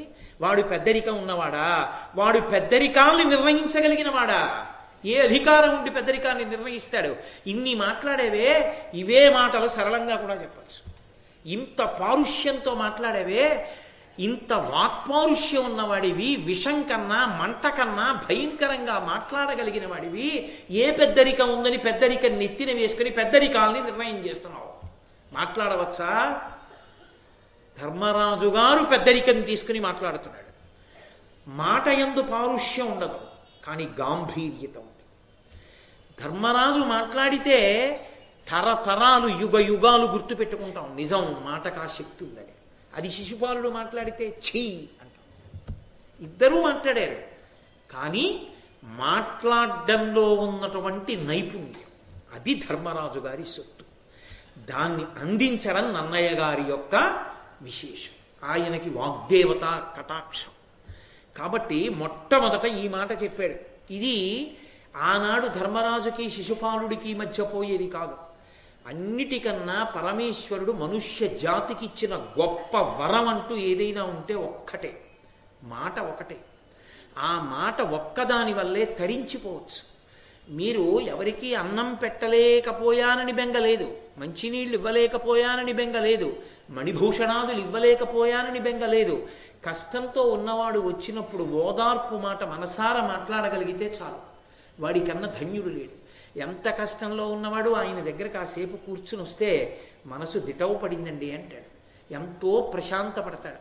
ఎంతో ప్రశాంతంగా ఉన్నవాడిని కూడా సుడిగాలిలా మార్చగలిగినటువంటి వాక్పారుష్యం ప్రమాదకరం. ఆ మాట చేత మనిషి తరిస్తాడు. అంతకన్నా ఉపకారం లోకంలో ఇంకోటి లేదు. ఎందుచేత అంటే మనుష్యుడు తరించిపోవడానికి ఏముందండి? నిరంతర రామనామం చెప్పుకోవడం అలవాటైన వాడు ప్రాణోత్క్రమణంలో కూడా రామా రామా అంటూ వెళ్ళిపోయాడు అనుకోండి, వాడు రామ సాన్నిధ్యాన్ని చేరుకుంటాడు. మాట చాలు తరించడానికి. ఏది? శ్రీరామ అన్న ఒక్క మాట ఎన్ని ప్రాణులు అనగలవు? ఏ ప్రాణి అనలేదు. భగవన్నామాన్ని ఉచ్చరించి మాటగా పలకగలిగినటువంటి అదృష్టమున్న ఏకైక ప్రాణి ఇది సృష్టిలో మనుష్యుడొక్కడే. ఆ మాటని వాడుకోవడంలో ఉంది జన్మ సార్థక్యం అంతా. ఆ మాటని సక్రమంగా వాడుకోలేకపోతే వాడికన్నా అధమాధమమైన జీవి ఇంకొకడు లేడు. మనుష్య జన్మ దేనికి పనికొస్తుందంటే ఎంత పాపాన్నైనా మూట కట్టుకోవడానికి పనికొస్తుంది. అదే వాక్కుని అదుపు చేసుకోగలిగిన వాడైతే ఎంత పుణ్యాన్నైనా సమకూర్చుకోగలరు. అందుకే ప్రపంచ దేశాల్లో ఏ దేశంలోనూ లేనటువంటి ఒక అద్భుతమైనటువంటి సేవ ఒక్క భారతదేశంలో ఉన్న సేవ ఏమిటో తెలుసా? మంచి మాటలు 4 చెప్పడమే. 4 మంచి మాటలు చెప్తే చాలు. దీనికోసమే మాట్లాడకుండా తమలో తాము రమించగలిగినటువంటి మహానుభావులు నోరు విప్పి మాట్లాడారు. వాళ్ళు మాట్లాడక్కర్లేదు. అసలు వాళ్ళ సహజ స్వరూపం మౌనం. వాళ్ళు నిశ్శబ్దంగా ఉండి తమలో తాము రమిస్తూ ఉంటారు. మాట్లాడితే వాళ్ళ మౌనానికి భంగం, ఆత్మస్వరూపానికి భంగం. మనసు పనిచేసింది కాబట్టి, వాక్కు మనసు పనిచేసాయి కాబట్టి. అయినా వాళ్ళు మాట్లాడారు. ఎందుకు మాట్లాడారు? అవతల వాళ్ళని తరింప చేయడానికి మాట్లాడారు. తమ సహజ స్థితిని విడిచిపెట్టి మనని అనుగ్రహించడానికి మాట్లాడారు. అందుకని అనుగ్రహ భాషణమైంది. లేకపోతే ఆత్మస్థితి ఎందున్న వాళ్ళకి మాట్లాడవలసిన అవసరం లేదు. అసలు లోకోద్ధరణ కొరకు మాట్లాడతారు వాళ్ళు. శంకరులు అందుకు మాట్లాడారు, పరమాచార్య అందుకు మాట్లాడారు, భగవాన్ రమణులు అందుకు మాట్లాడారు, రామకృష్ణ పరమహంస అందుకు మాట్లాడారు, మహాపురుషులైన వాళ్ళు చంద్రశేఖర భారతీ స్వామి అందుకు మాట్లాడారు. తప్ప మాట్లాడకుండా ఉన్నంత మాత్రం చేత పొద్దుపోక మాట్లాడిన వారు కాదు. మాట్లాడకుండా నేను ఉండిపోతే ఇంతమంది జీవితాలు ఎలా బాగుపడతాయన్న అపేక్షతో అనుగ్రహించి మాట్లాడారు. అందుకనది అనుగ్రహ భాషణాలయ్యాయి. లోకానికి ఉత్తారకములయ్యాయి. అవి ఉద్ధరించాయి లోకాన్ని. అందుకే భారతదేశానికి అంత గొప్ప ప్రఖ్యాతి ఎక్కడి నుంచి వచ్చిందంటే మహాపురుషుల మాటల వలన వచ్చింది. ఆ మాట మాట్లాడడంలో ఉంది గొప్ప. జిహ్వాగ్రే వర్తతే లక్ష్మి, జిహ్వాగ్రే మిత్రబాంధవా, జిహ్వాగ్రే బంధనం ప్రాప్తి, జిహ్వాగ్రే మరణం ధ్రువం. మాటల చేత దేవతలు మన్నన చేసి వరంబులిత్తురు. మాటల వలన దేవతలు మన్నన చేసి వరాలిస్తారు. మాటల చేతనే బంధనంలో పడతాడు. మాటల చేతనే చిట్ట చివరికి మృత్యువుని తెచ్చుకుంటాడు. నా నోరు మంచిదైతే అందరూ నాకు మిత్రులే. ఒక ఆయన గడుసుతనానికి ఒక చోట ఒక విషయం చెప్పాడు. పళ్ళు నములుతుంటే నాలుక పళ్ళ కిందకి తోస్తూ ఉంటుంది. తోస్తుంటే అవి నవ్వులుతాయి. నవిలితే చక్కగా నాలుక వివిధ రుచులు చూస్తూ ఉంటుంది. మీరు పదార్థాలన్నిటినీ కూడా అంత కఠినమైన వాటన్నిటినీ నవ్వులుతున్నారు కదా, నేను తోస్తూ ఉంటే ఇంత ఉపకారం చేస్తున్నారు కదా ఓ దంతములారా, మీరు నన్ను ఎప్పుడూ నలిపేయట్లేదు, మీకు నేను ఏదైనా ఉపకారం చేద్దాం అనుకుంటున్నాను, మీకేం కావాలి చెప్పండి నేను చేస్తానంది నాలుక. 32 పళ్ళు కలిసి అన్నాయి, నువ్వు మాకు చెయ్యగలిగిన ఉపకారం ఒక్కటే, నీకు తోచినట్టు నువ్వు మాట్లాడేది నువ్వు, పళ్ళు రాలిపోతాయని మమ్మల్ని అంటారు, అందుకని నీ చిత్తం వచ్చినట్టు నువ్వు మాట్లాడక, అదే నువ్వు మాకు చేయగలిగిన మహోపకారం. అంటే నాలుక మీద అదుపు కొరకు ఎంతగా చెప్పారో ఆలోచించారు. మాట అన్నది ఎంత తరింప చెయ్యగలదో, మాట అన్నది అంత ప్రమాదమునకు తీసుకుని వెళ్ళగలదు. అసలు ఈ విషయం మనుష్యునికి ముందు తెలిసి ఉండాలి. ఇది తెలిసి ఉంటే భీష్ముడు మహానుభావుడు ఎందుకు చెప్పుంటాడు? ఆచార్యవర్యా నాకు అనుమానంగా ఉంది, శ్రీకృష్ణ భగవానుడు ఏ కారణం చేత అగ్రపూజకు అర్హుడయ్యాడో మాకందరికీ చెప్పితే మేము ఆ పూజని బాగా అనుభవించగలుగుతాం, ఏది చెప్పండి అని కూడా అడగచ్చు నువ్వు. అప్పుడు మేము ఎందుకు పూజ చేశామో నీకు అర్థమై ఉండుండేది. అలా మంచి మాటలు అడిగినటువంటి వాడు మనుష్యుడు అనిపించుకున్నవాడు. పెద్దరికానికి చేసిన పూజని అధిక్షేపించడానికి ఎంత పెద్దరికం ఉండాలి? నీ మాటకుందా పెద్దరికం? ఏముందని బయలుదేరావు మాట్లాడడానికి? తగుదునమ్మా అని బయటికి పోతావా? కూర్చో కూర్చో, ఏమైంది ఇంత శిశుపాలుడు? అది ధర్మరాజు అంటే శాస్త్రాన్ని ఆధారం చేసి మాట్లాడతాడు అని. ఆదిజుడైన బ్రహ్మయుదయంబున కస్పదమైన వాడు, వేదాది సమస్త వాంగ్మయములందు ప్రశంసితుడైన వాడు, లోకాది త్రిలోక పూజ్యుడని ఆత్మ నిరింగి పితామహుండు దామోదరు చెప్పి పూజ్యుడని ఉత్తమకాదిది ఏమి దోషమే? భీష్ముడు చెప్పాడు నేను పూజ చేశానంటున్నావు. భీష్ముడు ఎందుకు చెప్పాడో తెలుసా తాతగారు? తాతగారు కృష్ణుడికి అగ్రపూజ చెయ్యండి అని చెప్పడానికి కారణాలు ఏమిటో నేను చెప్తాను విను. ఆత్మ నమ్మి, త్రికరణ శుద్ధిగా నమ్మి చెప్పాడు భీష్ముడు. ఏది నమ్మాడో తెలుసా?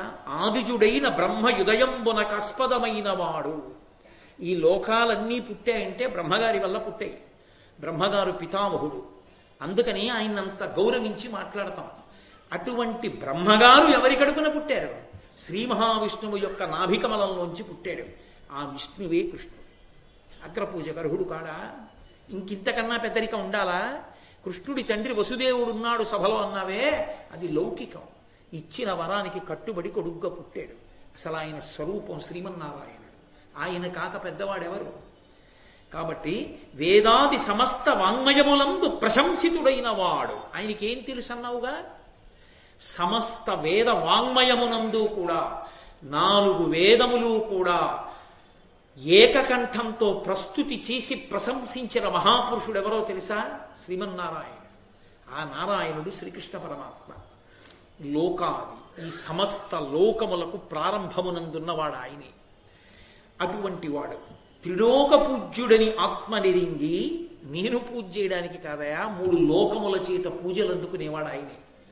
కాబట్టి అటువంటి వాడు కృష్ణుడని తనకి తెలుసు కనుక ఆత్మలో తెలుసుకున్నవాడై దామోదరు చెప్పే పూజ్యుడని, పితామహుండు దామోదరు చెప్పే పూజ్యుడని. పితామహుడు తాతగారు భీష్మాచార్యుల వారు చెప్పారు, కృష్ణుడు పూజనీయుడయా, పూజ చెయ్యని చెప్పారు. దామోదరుడు మరి అంత గొప్పవాడైతే ఇలా ఎందుకున్నాడంటావేమో, అంత గొప్పవాడై కూడా భక్తులకు చిక్కి ఉంటాడు. అది దామోదర శబ్దానికి అర్థం. దామ్నా ఉదరే మాత్రా భద్రః ఇది దామోదర. అంత గొప్పవాడై సమస్త లోకములను తన బొజ్జలో ఉంచుకున్నవాడై ఉండి కూడా అమ్మ కట్టినటువంటి ఒక తాటికి కట్టబడతాడు అవసరమైతే. లొంగిపోయి, నిజానికి అమ్మ కట్టలేదు. చిక్కడు సిరికౌగిటిలో చిక్కడు సనకాది యోగి చిత్తాబ్జములను చిక్కడు శృతిలితి కావలి చిక్కినతడు లీల తల్లి చేతన్ రోలం. ఆయన నిజంగా చిక్కేవాడా? ఆయన చిక్కడు సిరికౌగిటిలో, లక్ష్మీదేవి కౌగిటికి చిక్కడు సిరికౌగిటిలో చిక్కడు సనకాది యోగి చిత్తాబ్జములను, సనకాది మహర్షుల యొక్క హృదయములకు చిక్కనటువంటి వాడు. చిక్కడు శృతిలితి కావలి, వేదము కూడా ఆయన గురించి చెప్పలేదు. అటువంటి వాడు తాను కట్టుబడాలనుకున్నాడు కాబట్టి కట్టుబడ్డాడు. అమ్మ చేత కట్టబడ్డవాడు దేవుడేమిటండి అంటే నీకంతే అర్థమైందని గుర్తు. ఆయన అనుగ్రహించాలనుకున్నాడు యశోదని, అనుగ్రహించాలనుకుని కట్టుబడ్డాడు తప్ప యశోద కట్టలేదు. అంతటివాడు మరి ఇలా ఎలా కనపడుతున్నాడంటావేమో, ఆయన దామోదరుడయా, మన అనుగ్రహించడానికి ఇలా కనపడుతున్నాడు. మన పూజ అందుకోవడం మన అదృష్టం. ఆయన ఇలా ఉన్నాడు కనుక పూజ చేస్తున్నావు. ఆయనే ఒక్కసారి పురుష సూక్తంలో చెప్పినట్టుగా అత్యతిష్ట దశాంగుళం అని ఈ బ్రహ్మాండములన్నిటికన్నా 10 అంగుళముల పైకి పెరిగి నిలబడితే వ్యాపకత్వ శీలము చేత ఎవరు పూజ చేయగలరు? ఇలా ఉన్నాడు కనుక కాళ్ళు కడిగాను, చేతులు కడిగాను, పంచెల చాపు ఇచ్చాను. బ్రహ్మాండం అంతా నిండిపోతే ఎక్కడి నుంచి తెమ్మంటావు పంచెల చాపు? అనుగ్రహించాడయా, నా ఎదుట కట్టెదుట నేను పూజ చేయడానికి వీలుగా కనబడ్డాడు. అది దామోదర లీల. ఆయన లీల. అనుగ్రహించాలనుకుంటే అలా దొరుకుతాడు. మమ్మల్ని అనుగ్రహించాడు. నీకు నమ్మకం లేదు ఆయన నారాయణుడని ప్రేలుతున్నావు ఇష్టం వచ్చినట్టు. ఆయన ఎవరనుకుంటున్నావు? అంతటి సనాతనుడు, అనాధి నిధనుడు. అందుకు చెప్పాడు భీష్మాచార్యుల వారు. కాబట్టి కాదంట ఏమిటి అగ్రపూజకు అర్హత? పరమార్థ ప్రతిభ తమోహరు అచ్యుతు భీష్ముడు ఎరుగంగా నీ కరిది శిశుపాల పెద్దల చరితం వల్పులకు నెరుగ శక్యమే ఎందు. శ్రీకృష్ణ పరమాత్మ ఎవరో తెలుసుకోవడానికి కావలసినంత సమర్థత ఒకటి ఉండాలి. అన్నీ అందరికీ తెలిసిపోతాయా లోకంలో? కొన్ని తెలియడానికి కొన్ని సమర్థతలు ఉండాలి, కొన్ని అర్హతలు ఉండాలి. ఆ అర్హతలు ఉన్నవాడికే అది అందుతుంది. అందరికీ ఎలా అందుతుంది? కారు పాడైపోతే బాగు చేయడానికి ఒక అర్హత ఉండాలి. సముద్రంలో వెళ్ళిపోతున్నటువంటి ఓడ పాడైపోతే బాగు చేయడానికి ఒక అర్హత ఉండాలి. ఆయన మెరైన్ ఇంజనీర్ అయితే ఈయన కారు మెకానిక్. ఇది బాగు చేసావు కనుక అది బాగు చేయంటే చేయగలడా? దేనికి దానికి అర్హత ఉంటుంది. కృష్ణుణ్ణి తెలుసుకోవడానికి అర్హత ఉంటుంది. అది భీష్ముడికి ఉంది. అందరికీ ఎందుకు ఉంటుంది? ఆ అర్హత లేనివాడివి నీకేమర్థం అవుతుంది? కాబట్టి నీకు అర్థం కాడు కృష్ణుడు. కాబట్టి గురుడని సమస్తలోకోత్తరుడని నీకంటే వృద్ధతములైన నరేశ్వరులచ్యుతు నర్చన నెడగరా అభినందింప నీకు కాదనతగునే. ఈ సభలో ఎందరో పెద్దలున్నారు, మహారాజులున్నారు, వేదవ్యాసుడున్నాడు, పైలుడున్నాడు. నువ్వే అన్నావుగా ఉన్నారని. వాళ్ళందరూ ఉన్నారు. ఏది? వాళ్ళు ఎవరైనా అడిగారా? కృష్ణుడు మాకన్నా ఇందులో అధికుడని అడిగారా? అడగలేదే. అగ్రపూజ చూసి సంతోషించారే. వాళ్ళందరూ పెద్దలని నువ్వేడుస్తున్నావు. మేం పెద్దలమని వాళ్ళేం బాధపడలేదే. అంటే వాళ్ళకి తెలుసు కృష్ణుడి పెద్దరికం, తెలియక నువ్వేడుస్తున్నావు. నీకెందుకు అక్కర్లేని ఏడుపు? వాళ్ళ పెద్దరికం ఏదో నేను అవమానించాను, నువ్వెందుకు ఏడుస్తున్నావు? నీ ఏడుపు వెనక కారణం ఇంకోటి ఏదో ఉంటుంటాడు. నేను కాదు పక్షపాతంతో పూజ చేసింది, నువ్వు నీ అభిప్రాయాన్ని సభాస్వరూపానికి చొప్పించావు. సభయందు భేదం కల్పించే ప్రయత్నం చేశావు. ఉన్నదున్నట్లుగా అర్థం చేసుకునేటటువంటి శక్తి నీకు లేదు అని శిశుపాలుణ్ణి నింద చేసి కూర్చోపెట్టి మాట్లాడుతుంటే భీష్మాచార్యులు వారు లేచన్నారు, వాడి పేరే శిశుపాలుడు, వాడు శిశువు, వాడికి ఏం తెలుసు? వాడికి ధర్మాధర్మములు అర్థమవుతాయా? వాడికి ఎవరు పూజనీయుడో ఎవరు పూజనీయుడు కాడో అర్థం చేసుకోగలిగినంత శక్తి ఉన్నవాడా? బెత్తెడు రాజ్యం ఉన్నవాడు. నేను రాజుని తగుదునమ్మా అని మాట్లాడుతున్నాడు. అవినయ బుద్ధివై హరికి అర్ఘ్యమయోగ్యము అంటివి, నీవు మూర్ఖవు శిశుపాల, ఇంత పలుకన్ వలసెన్ సభలోనున్న ఈ అవనిపులెల్లా ఆతని దయం పరిముక్తులు, వాని చేత నాహమ జితులు తదీయ శరణార్థులుగా కొరులయ్య చెప్పుమా. శిశుపాల, నువ్వు ఇన్ని మాటలు మాట్లాడుతున్నావు, నా నిర్ణయం తప్పన్నావు. నేను కొన్ని ప్రశ్నలు అడుగుతున్నాను చెప్పు. భీష్మాచార్యుల వారు అడుగుతున్నారు శిశుపాలుణ్ణి. అర్ఘ్యం పుచ్చుకోవడానికి అయోగ్యుడు కృష్ణ భగవానుడు అన్నావు. సరే, మంచిదే. ఇక్కడ వరకు వచ్చింది కాబట్టి ఇక దాపరికం అనవసరం. ఇప్పటి వరకు నేను ఆ మాట అనకూడదు, సభను అవమానించినట్టుంటుందని అనలేదు. ఇక్కడి వరకు వచ్చింది కాబట్టి అనేస్తున్నాను. ఇక్కడ ఉన్న ఏ రాజు కృష్ణ పరమాత్మ యొక్క భిక్షగా బయటికి వచ్చిన వాడు కాడో చెప్పమను. జరాసంధుడి చేత కారాగారంలో ఉంటే కృష్ణుడు విడిపించిన వాళ్ళు గారు ఈ వంశాల వాళ్ళందరూ. ఎవరు కృష్ణుడి భిక్షగా బయటికి రానివాడు? ఎవడు కృష్ణుడి చేత ఓడింపబడని వాడు ఇందులో నాకు చెప్పు. నేను కృష్ణుడి చేతిలో ఓడిపోనన్నవాడు, నేను కృష్ణుడి చేత విడిపింపబడలేదన్నవాడు ఒక్కడున్నాడేమో చెయ్యెత్తమను. ఇంతమందికి భిక్ష పెట్టినటువంటి కృష్ణుడి కన్నా క్షాత్రమన్నవాడున్నాడా? ఏమి తెలిసి మాట్లాడుతున్నావు నీకు? కాబట్టి ఆయన మహానుభావుడు, ఆతని దయన్ పరిముక్తులు, ఆయన విడుదల చేశాడు జరాసంధుణ్ణి చంపి. వాని చేత నాహమజితులు, ఆయన చేత యుద్ధంలో ఓడింపబడ్డారు వీళ్ళందరూ. తదీయ శరణార్థులుగా కొరులయ్య చెప్పుమా. ఆయన యొక్క శరణార్థులు తప్ప వీళ్ళందరూ ఇతరులా? నేను అలా అనడం అవమానించినట్టు ఉంటుందని నేను అనలేదు. నువ్వు నా చేత అనిపించావు ఇప్పుడు. కాబట్టి కృష్ణుడి కన్నా క్షాత్రంలో గొప్పవాళ్ళు ఎవరు? కృష్ణుడే క్షాత్రమనందు గొప్పవాడు. ఉత్తమ జ్ఞానవృత్తునా నుండెనేని బాలుడయ్యును పూజ్యుండు బ్రాహ్మణుండు. క్షత్రియుడు పూజ్యుడమిత విక్రమ సమృద్ధి ఉర్విపతులలో అధికుడై ఉండెనేని. బ్రాహ్మణులలో నమస్కారానికి యోగ్యుడెవరు అంటే బ్రహ్మజ్ఞానము కలిగినటువంటి వాడు, విశేషమైన జ్ఞానం ఉన్నవాడెవడో వాడు వయసుతో సంబంధం లేకుండా నమస్కార యోగ్యుడు. వయసులో పెద్దవాళ్ళు కూడా జ్ఞానమున్న చిన్నవాడికి నమస్కరిస్తారు బ్రాహ్మణుల్లో. అలాగే క్షత్రియులు ఎవరికి నమస్కరించాలంటే క్షాత్రమనందు తమకన్నా అధికుడికి నమస్కరించాలి. ఇంతమంది మహీపతుల్ని విడుదల చేసి ఓడించినటువంటి కృష్ణుడి కన్నా గొప్ప మహీపతి ఉన్నాడా? కృష్ణుడి కన్నా జ్ఞానమున్నవాడున్నాడా?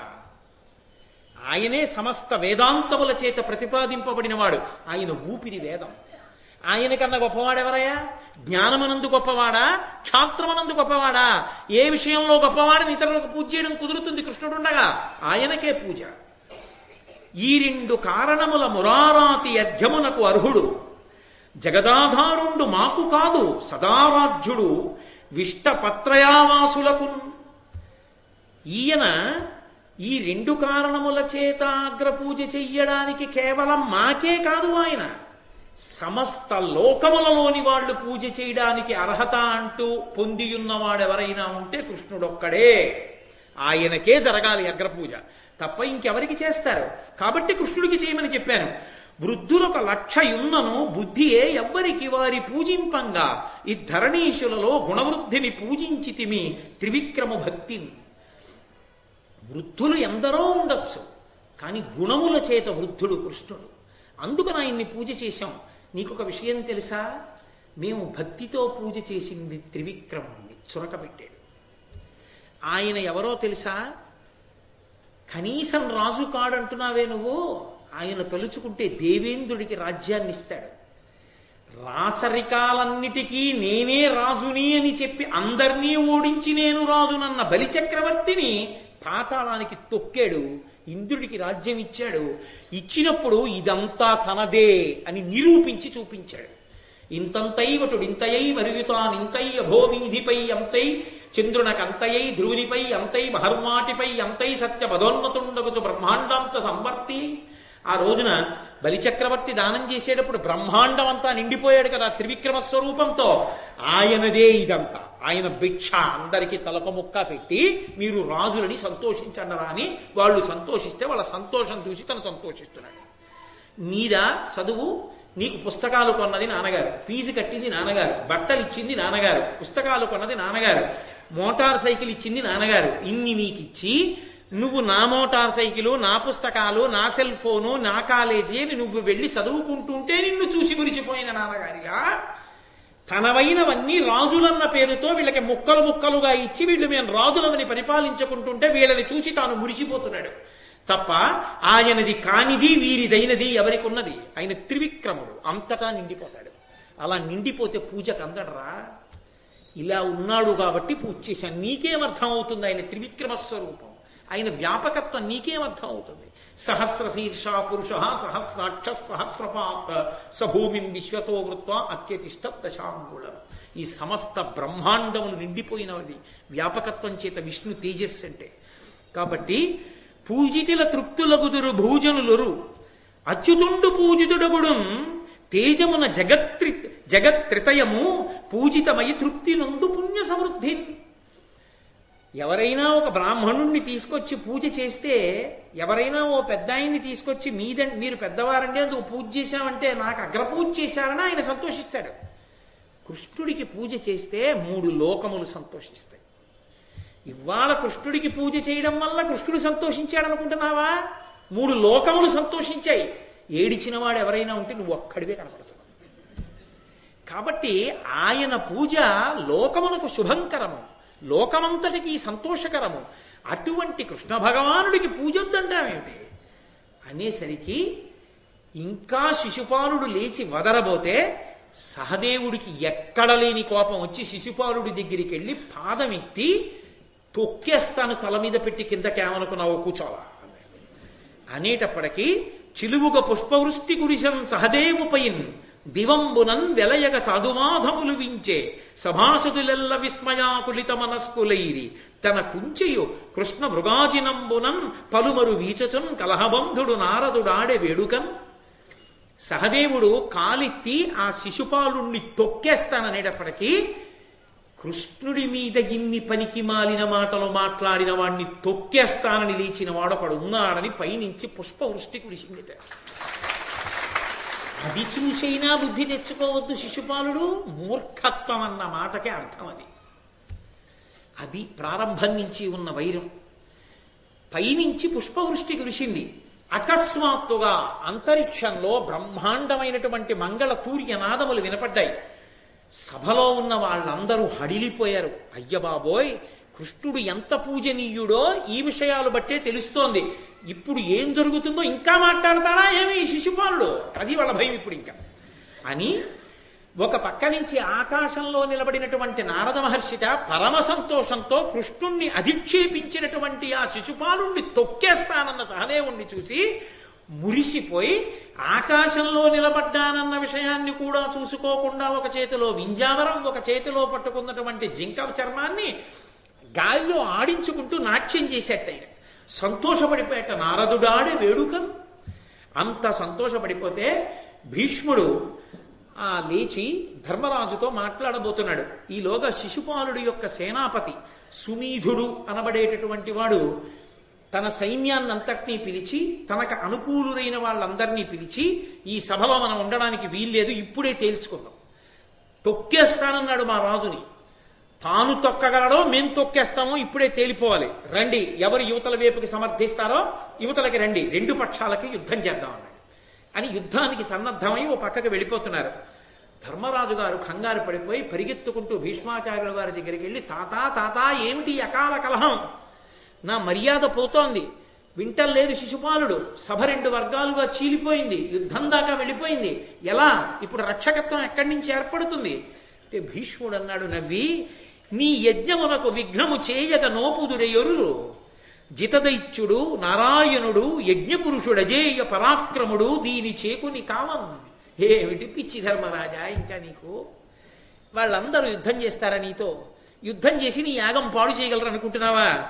వాళ్ళ తరమే రాక్షసుల్ని దునుమాడగలిగినటువంటి వాడు నారాయణుడు, యజ్ఞపురుషుడు, సాక్షాత్ శ్రీ మహావిష్ణుడు కృష్ణస్వరూపమై ఇక్కడ కూర్చుని యజ్ఞాన్నంతటినీ సంరక్షిస్తుండగా శిశుపాలాదులు సైన్యంతో కలిసి భంగం చేయగలరా?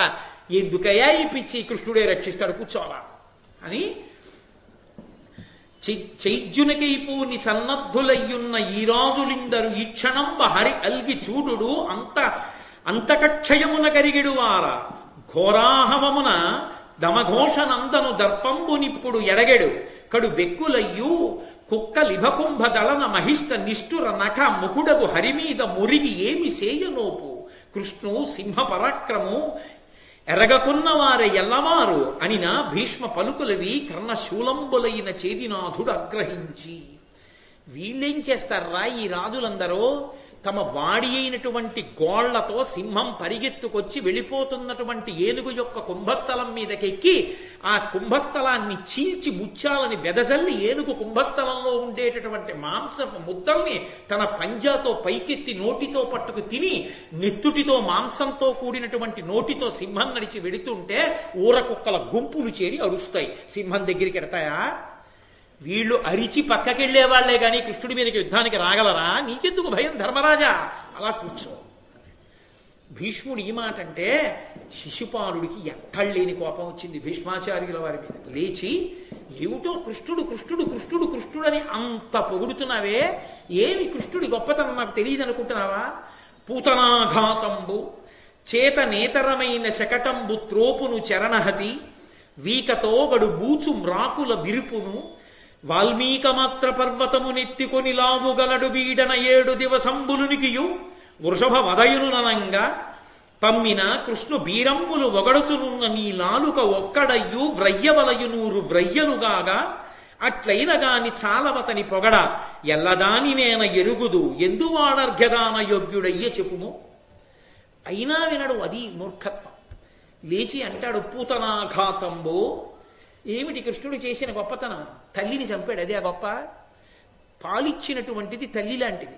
పూతన తన స్తన్యంతో పాలివ్వడానికి వచ్చింది, చంపేశాడు. తల్లిని చంపడం కాదు, స్త్రీని చంపడం కాదు, ఆడదాన్ని చంపినవాడు గొప్పవాడా? మనకి వక్రపాండిత్యం ఉండాలి, కానీ ఎదుటివారు ఎంత మంచివారైనా సరే తప్పని మాట్లాడవచ్చు. కాబట్టి పూతనని చంపలా, స్త్రీవధ దోషం కాదు, తల్లి లాంటి దాన్ని చంపడం. చేతనేతరమైన శకటంబు త్రోపును చరణ నిహతి. అది ఏం పెద్ద ప్రాణంతో ఉందా, తిరగబడుతుందా, కత్తి ఉందా, కర్ర ఉందా చేతిలో? ఓ బండిని పాదంతో తన్నెట్టు, అదో పెద్ద లీల, శకటాసుర సంహారమే. నేనంటలేదు మహాప్రభు, శిశుపాలుడు అన్నాడు. కాబట్టి శకటంబు త్రోపును చరణ నిహతి, వీకతోగడు బూచు మ్రాకుల విరుపును. బాగా బూజు పట్టేసి పుచ్చు పట్టేసి ఇలా తోస్తే విరిగిపోయేటటువంటి 2 మద్ది చెట్ల మధ్యలో రోలు పట్టుకులాగి పడగొట్టేసి అదో పెద్ద లీల. ఇక వాల్మీక మాత్ర పర్వతము నెత్తుకొని లావుగలడు వీడన 7 దివసంబులు నికియు. ఓ చిన్న చీమల పుట్ట ఎంత ఉంటుందో అంత పుట్టాలంటే ఓ కొండనో దాన్ని ఇలా పైకెత్తి 7 రోజులు పట్టుకున్నట్టు, అదో పెద్ద లీల. గోవింద పట్టాభిషేకం, మహానుభావుడు, ఆయన తప్ప ఎవరు చెయ్యగలరు. బాలుండాడుచునాథపత్రమని సంభావించి పూగుత్తి కెంగేలం దాల్చిన లీలలేనగబుతో కృష్ణుండు తానం మహాశైలమ్మన్ వలకేల దల్చి విపుల ఛత్రముగా పట్టె తద్భీలాభ్రచ్యుత దుశ్శిలాచకిత గోపీ గోప సంయుక్తికి అంటారు పోతన గారు. 7 రోజుల పాటు 7 రాత్రులు 7 పవళ్ళు ఓ చిన్న పువ్వునెత్తి పట్టుకున్నట్టుగా కొండనెత్తి పట్టుకున్నాడు, చీమల పుట్టంత పుట్టనెత్తి పట్టుకున్నాడు అంటున్నాడు. అది పెద్ద గొప్ప. వృషవధయునునంగా అసలు లోకంలో చెయ్యకూడనివి ఏమైనా ఉంటే 2, స్త్రీవధ గోవధ, 2 కృష్ణుడు చేశాడంటున్నాడు. ఓ ఎద్దును చంపాడు కృష్ణుడు. ఎద్దును చంపడం గోవధ కాదా? అసలు ఆవులకి అత్యంత ప్రీతిపాత్రమైంది ఏమిటి అంటే ఒక వృషభాన్ని తీసుకొచ్చి దాని మధ్యలో కట్టడం. అసలు మహాఘోరాతి ఘోరమైన నేరం ఏమిటో తెలుసా? సహజంగా అవి కూడా సంతోషించి ఒక ఎద్దుతో కలిసి గర్భం ధరించవలసినటువంటి ఆవుకి కృత్రిమంగా వీర్యాన్ని ఎక్కించి గర్భం ధరించేట్టు చేయడం. ఆవు మాత్రం ఆ సంతోషాన్ని పొంది అది చైతన్యవంతమైన ప్రాణిని కడుపులో పొందద్దు. అందుకని ప్రత్యేకంగా అచ్చుపోసి ఒక ఆబోతును వదులుతారు. వృషత్సోర్జనము అని ఎవరైనా పెద్దలు శరీరాన్ని విడిచిపెట్టేస్తే ఎద్దుని విడిచిపెడతారు.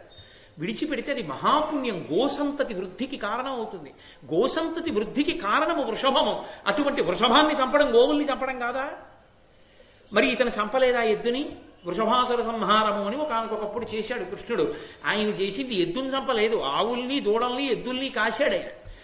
ఒక రాక్షసుడు ఎద్దు రూపంలో వచ్చి కృష్ణుడి మీద పడితే దాని కొమ్ము పెరిగి ఆ కొమ్ముతోనే పొడిచి చంపాడు దాన్ని. అది రాక్షసుడు, ఆ ఆకారంలో వచ్చింది అది. దాన్ని మార్చి ఎద్దుని చంపాడు అంటున్నాడు. అది వక్రపాండిత్యం అంటే. కాబట్టి ఇటువంటి వాణ్ణి పొగుడుతున్నావు కదా, నాకు అనిపిస్తోంది భీష్మ, నీకు ఒక్క నాలిక కాదు 100 నాలుకల కింద చీరుకుపోతే 100 నాలుకలతో పొగుడుదు గాని. కృష్ణుణ్ణి పొగుడుతావా పట్టుకుని? అతనికి ఎంత యోగ్యుడో ఎంత గొప్పవాడో నాకు తెలియదు అనుకుంటున్నావా? ఎందువాడర్ఘ్యదాన యోగ్యుడయ్యే చెప్పుమా. ఎందువల్ల దానానికి అర్ఘ్యానికి యోగ్యుడు అగ్రపూజ కృష్ణుడికి అంటే ఇది చెప్పు నాకు అని. జననిందితమయినీయం ధనపచ్చతయను అధర్మమది ఉండంగా ధర్మ నివృత్త చరిత్రక నీ అనుశాసనమెట్లు నమ్మనగు జనములకు. అసలు చెప్పడానికి నువ్వెవడు? కృష్ణుడికి అగ్రపూజ చేయమని చెప్పానంటున్నావు కదా. లోకంలో అందరికన్నా హేయమైన వాడెవడు? సంతానం లేనివాడు. వాడికి శరీరం విడిచిపెట్టిన తర్వాత ఉన్నతగతులు ఉండవు.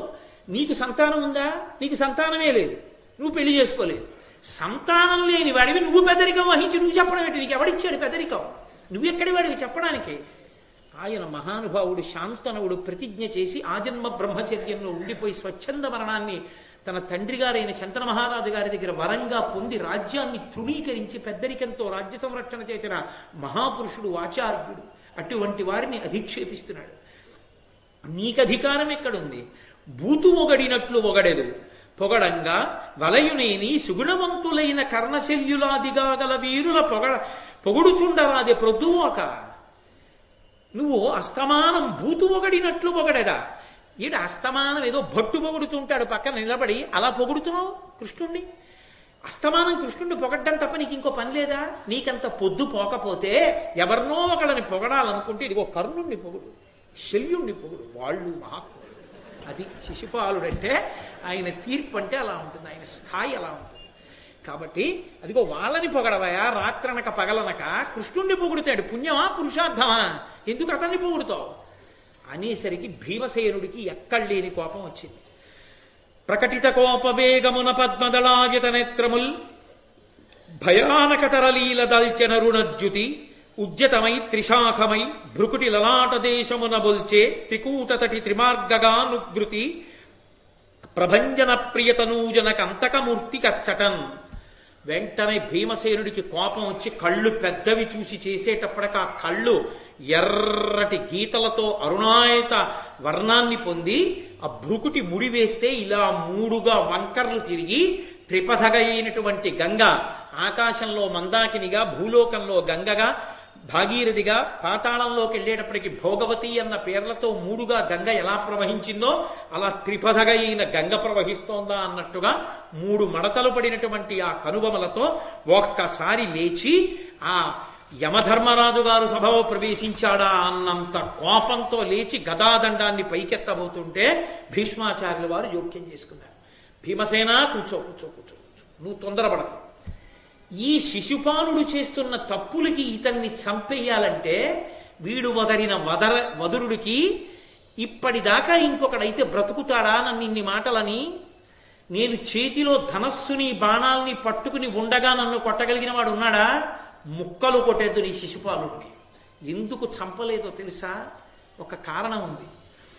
ఒకానొకప్పుడు ఇతను కృష్ణ భగవానుని యొక్క మేనత్త సాత్వకి, వసుదేవునికి చెల్లెళ్ళున్నారు, పృథా, శృతదేవ, రాజాదిదేవి, సాత్వతి అని. అందులో ఈ సాత్వతి అనబడేటటువంటి ఆవిడికి దమఘోషుడు అనబడేటటువంటి భర్త వలన కుమారుడు జన్మించాడు, శిశుపాలుడు అని పేరు పెట్టారు. ఆ పిల్లవాడు పుట్టినప్పుడు అతనికి 4 చేతులు ఉన్నాయి. గాడిద అరిచినట్టు అరిచాడు, 3వ కన్నుంది. వాళ్ళు ఆశ్చర్యపోయారు, ఇదేమిటి పిల్లాడు ఇలా ఉన్నాడని. అశరీరవాణి పలికింది. ఏ వ్యక్తి వచ్చి ఈ పిల్లవాణ్ణి ఎత్తుకున్నప్పుడు 2 చేతులు 3వ కన్ను అదృశ్యమైపోతాయో అతని చేతిలోనే ఇతను మరణిస్తాడని. వచ్చిన వాళ్ళందరి చేతుల్లోనూ ఆవిడ ఆ పిల్లాన్ని పెడుతూ ఉండేది. సాత్వతి ఎవరి చేతిలో పెడితే 2 చేతులు 3వ కన్ను అదృశ్యం అవుతుందో వాడి చేతిలో వీడు మరణిస్తాడు కనుక వాడినైనా మనం ప్రార్థన చేద్దాం సంపద్దని. ఆఖరికి మేనల్లుడు వచ్చాడు. కృష్ణ పరమాత్మ బలరాముడు కలిసి వచ్చారు ఒక రోజున. బలరాముడి చేతిలో పెట్టింది అలాగే ఉన్నాడు, కృష్ణుడి చేతిలో పెట్టింది 2 చేతులు అదృశ్యమైపోయి 3వ కన్ను అదృశ్యమైపోయి. వెంటనే సాత్వతి మహాతల్లి ఏడిచింది కృష్ణుడిని చూసి, నా మేనల్లుడివి, నీ బావ, వీడిని చంపేస్తావా? నీ చేతిలో పెడితే 2 చేతులు 3వ కన్ను అదృశ్యమయ్యాయి, వీడిని మన్నించు అంది. తాను అడిగావు కాబట్టి మాటిస్తున్నాను, 100 తప్పుల వరకు మన్నిస్తాను. 100 తప్పులు పూర్తయిపోయిన తర్వాత చంపేస్తాను. 100 తప్పులు చెయ్యకుండా నీ కొడుకుని కాపాడుకో, నేను వాడి జోలికి వెళ్ళను అన్నాడు. అలాగేనండి. అప్పటి నుంచి లెక్క పెడుతున్నాను వీడి తప్పులన్నీ. వాడు తప్పులు చేస్తూనే ఉన్నాడు. ఎన్ని తప్పులు చేశాడో తెలుసా?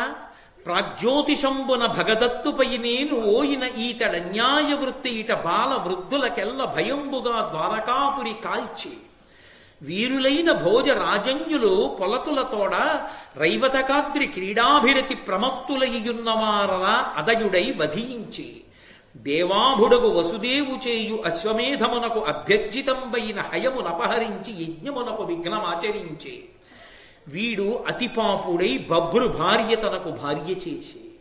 ఈ శిశుపాలుడు చేసిన తప్పులన్నీ ఇన్ని కావు. అప్పుడు మాట్లాడుతున్నాడు కృష్ణ భగవానుడు. నిజమే, భీష్మాచార్యుల వారు చెప్పింది సత్యమే.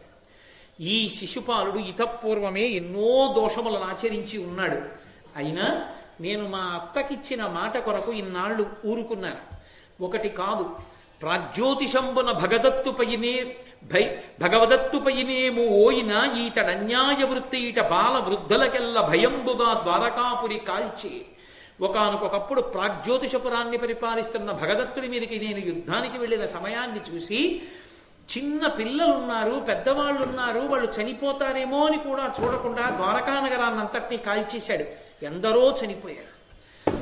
అలాగే వీరులైన భోజరాజన్యులు పొలతులతోడ రైవతకాద్రి క్రీడాభిరతి ప్రమత్తులై యున్నవారల నదయుడై వధించి. ఒకానొకప్పుడు ఆ వీరులైనటువంటి భోజరాజులందరూ కూడా రైవతకాద్రి మీద తన భార్యలతో క్రీడిస్తున్న సమయాన్ని చూసి వాళ్ళందరూ యుద్ధానికి సన్నద్ధంగా లేని సమయంలో వాళ్ళనందరినీ వధించి చంపేశాడు. దేవాభుడగు వసుదేవు చేయున శ్వమేధమునకు అభ్యర్చితంబైన హయమునపహరించి యజ్ఞమునకు విఘ్నమాచరించే. మా తండ్రి అయిన వసుదేవుడు అశ్వమేధయాగం చేస్తుంటే ఆ అశ్వమేధయాగంలో విడవబడినటువంటి గుర్రాన్ని ఎత్తుకుపోయి యాగానికి అభ్యంతరాన్ని కల్పించాడు. వీడు అతిపాపుడై భబ్రు భార్య తనకు భార్య చేసి, వీడు భబ్రుడు అనబడేటటువంటి భార్యని ఎత్తుకుపోయి బలవంతంగా తన భార్యగా ఇప్పుడు జీవితాన్ని గడుపుతున్నాడు. ఇంతటి దౌర్భాగ్యుడు. ఇప్పటిదాకా వీడు వదరినటువంటి మాటల వలన వీడు చేసిన 100 తప్పులు పూర్తయిపోయాయి. కాబట్టి ఇప్పుడు సభా మధ్యమునందు ఇంతమంది చూస్తుండగా శిశుపాలుణ్ణి సంహరిస్తానని కృష్ణ పరమాత్మ ప్రతిజ్ఞ చేశారు. అప్పటికి కూడా పొగరనగనటువంటి శిశుపాలుడు లేచి, నీకూర్మియు నీయలుకయు నాకవి ఏమిటికి దుర్గుణ ప్రియ, మొదలన్నాకిచ్చిన ఆ కన్యక చేకొని నీకిట్లు పలుక సిగ్గును లేదే. నువ్వు నన్ను ప్రేమిస్తే ఆవిడకు కావాలి, నువ్వు నన్ను ఉద్దేశిస్తే ఆవిడకు కావాలి. 100 తప్పులు చేశాను, లెక్కలు పెట్టుకున్నాను అంటున్నావు. ఏమిటి లెక్కలు పెట్టుకుని ఏం చేస్తావు? నన్ను చంపుతావా? నువ్వెక్కడ చంపగలవు నన్ను? అయినా నీకున్న దుర్గుణాలు 1, 2 ఇప్పుడు బయటపడ్డాడు చచ్చిపోయే ముందు. నేను చేసుకుందామనుకున్న పిల్లని ఎత్తుకుపోయినవాడా, మొదలన్ నాకిచ్చిన ఆ కన్యక చేకుని నీకిట్లు పలుక సిగ్గును లేదే. నేను చేసుకుందామనుకుని అన్నీ సిద్ధం చేసుకున్న తర్వాత పిల్లని ఎత్తుకుపోయి నువ్వు పెళ్లి చేసుకున్నావే, నీకు సిగ్గే ఇట్లేదా? నీ చేసుకుందామనుకున్న అమ్మాయిని పెళ్లి చేసుకుని మాట్లాడుతున్నావు అనేసరికి పరమాత్మ ఒక్కసారి సుదర్శన చక్రాన్ని స్మరించారు. అని శిశుపాలుడు ఉండొకట అప్రియముల్ హరిపల్కుచున్నచో అనల శిఖాళిదూలదనుజంతక చక్రము రాజచక్రమెల్లను భయమంద మూర్ధ వికలంబుగ నప్పుడు చేసే చేదినందను తనువున్ బృహద్రధి ఉధిరధారలు బోరన మీది కొల్కగన్. ఒక్కసారి ఆ సుదర్శన చక్రాన్ని స్మరించి విడిచిపెడితే అది వచ్చి శిశుపాలుని యొక్క మస్తకాన్ని కత్తిరించేసింది. ఆ కంఠం శరీరం నుంచి విడిపోయి కింద పడిపోయింది. అందులోంచి రుధిరధారలు అంటే నిత్తుటి ధారలు పైకి చిమ్మాయి. శిశుపాలుడు మరణించడం వరకు చాలా తేలిగ్గా చచ్చిపోయాడు కృష్ణుడి చేతిలో. పెద్ద విశేషం కాదు. ఆయన చక్రం విడిచిపెట్టాడు, చచ్చిపోయాడు. అప్పటి వరకు ఆ కంఠం కలిసి ఉన్నంతసేపు అక్కరమాలిన మాటలు ఎన్నో మాట్లాడాడు. ప్రహ్లదమీది ఇట్లు శిశుపాలుడు వజ్రహతగ్రతుల్యుడై త్రిల్యడు బానిదైన పృథుదేహము వెల్వడి తేజమంబరం బెల్ల వెలుంగ వచ్చి పరమేశ్వరు దేహము సొచ్చే విస్మయోత్ఫుల్ల విశాల నేత్రులై భూపతులెల్లను చూచుచుండగం. ఆ శిశుపాలుని యొక్క కంఠం కత్తిరించబడగానే, ఆ తల విడిపోయి కింద పడిపోగానే ఆయన యొక్క కంఠంలోంచి, ఆ తెగిపోయిన కంఠంలోంచి ఒక దివ్యమైనటువంటి జ్యోతి బయటికి వచ్చింది. జ్యోతి బయటికి వచ్చి అది ఆకాశ మార్గంలోకి పైకెక్కింది. ఆ వెలుతుర్ని సభాసదులందరూ ఒక్కసారి ఆశ్చర్యంతో చూశారు. ఆ చూడబడినటువంటి దివ్యమైన తేజస్సు సభామంటపంలోకి దిగి వచ్చి కృష్ణ భగవానుడిలోకి ఐక్యమైపోయింది. ఆ శిశుపాల వధతో ఆ మయసభలో జరిగినటువంటి రాజసూయపు అగ్రపూజ పూర్తయిపోయింది. ప్రారంభం జరాసంధ వధ, చిట్ట చివర శిశుపాల వధ. ఈ శిశుపాల వధ మనకి అనేకమైనటువంటి విషయాలను చెప్తుంది. అందుకు మహాభారతంలో సభాపర్వంలో అత్యంత కీలకమైనటువంటి ఘట్టంగా చెప్పబడుతుంది. 1 కృష్ణుడికి అగ్రపూజ, 2 భగవానుని యొక్క అపారమైన కారుణ్యమునకు పరాకాష్ఠ శిశుపాల వధ. ఎందుకని?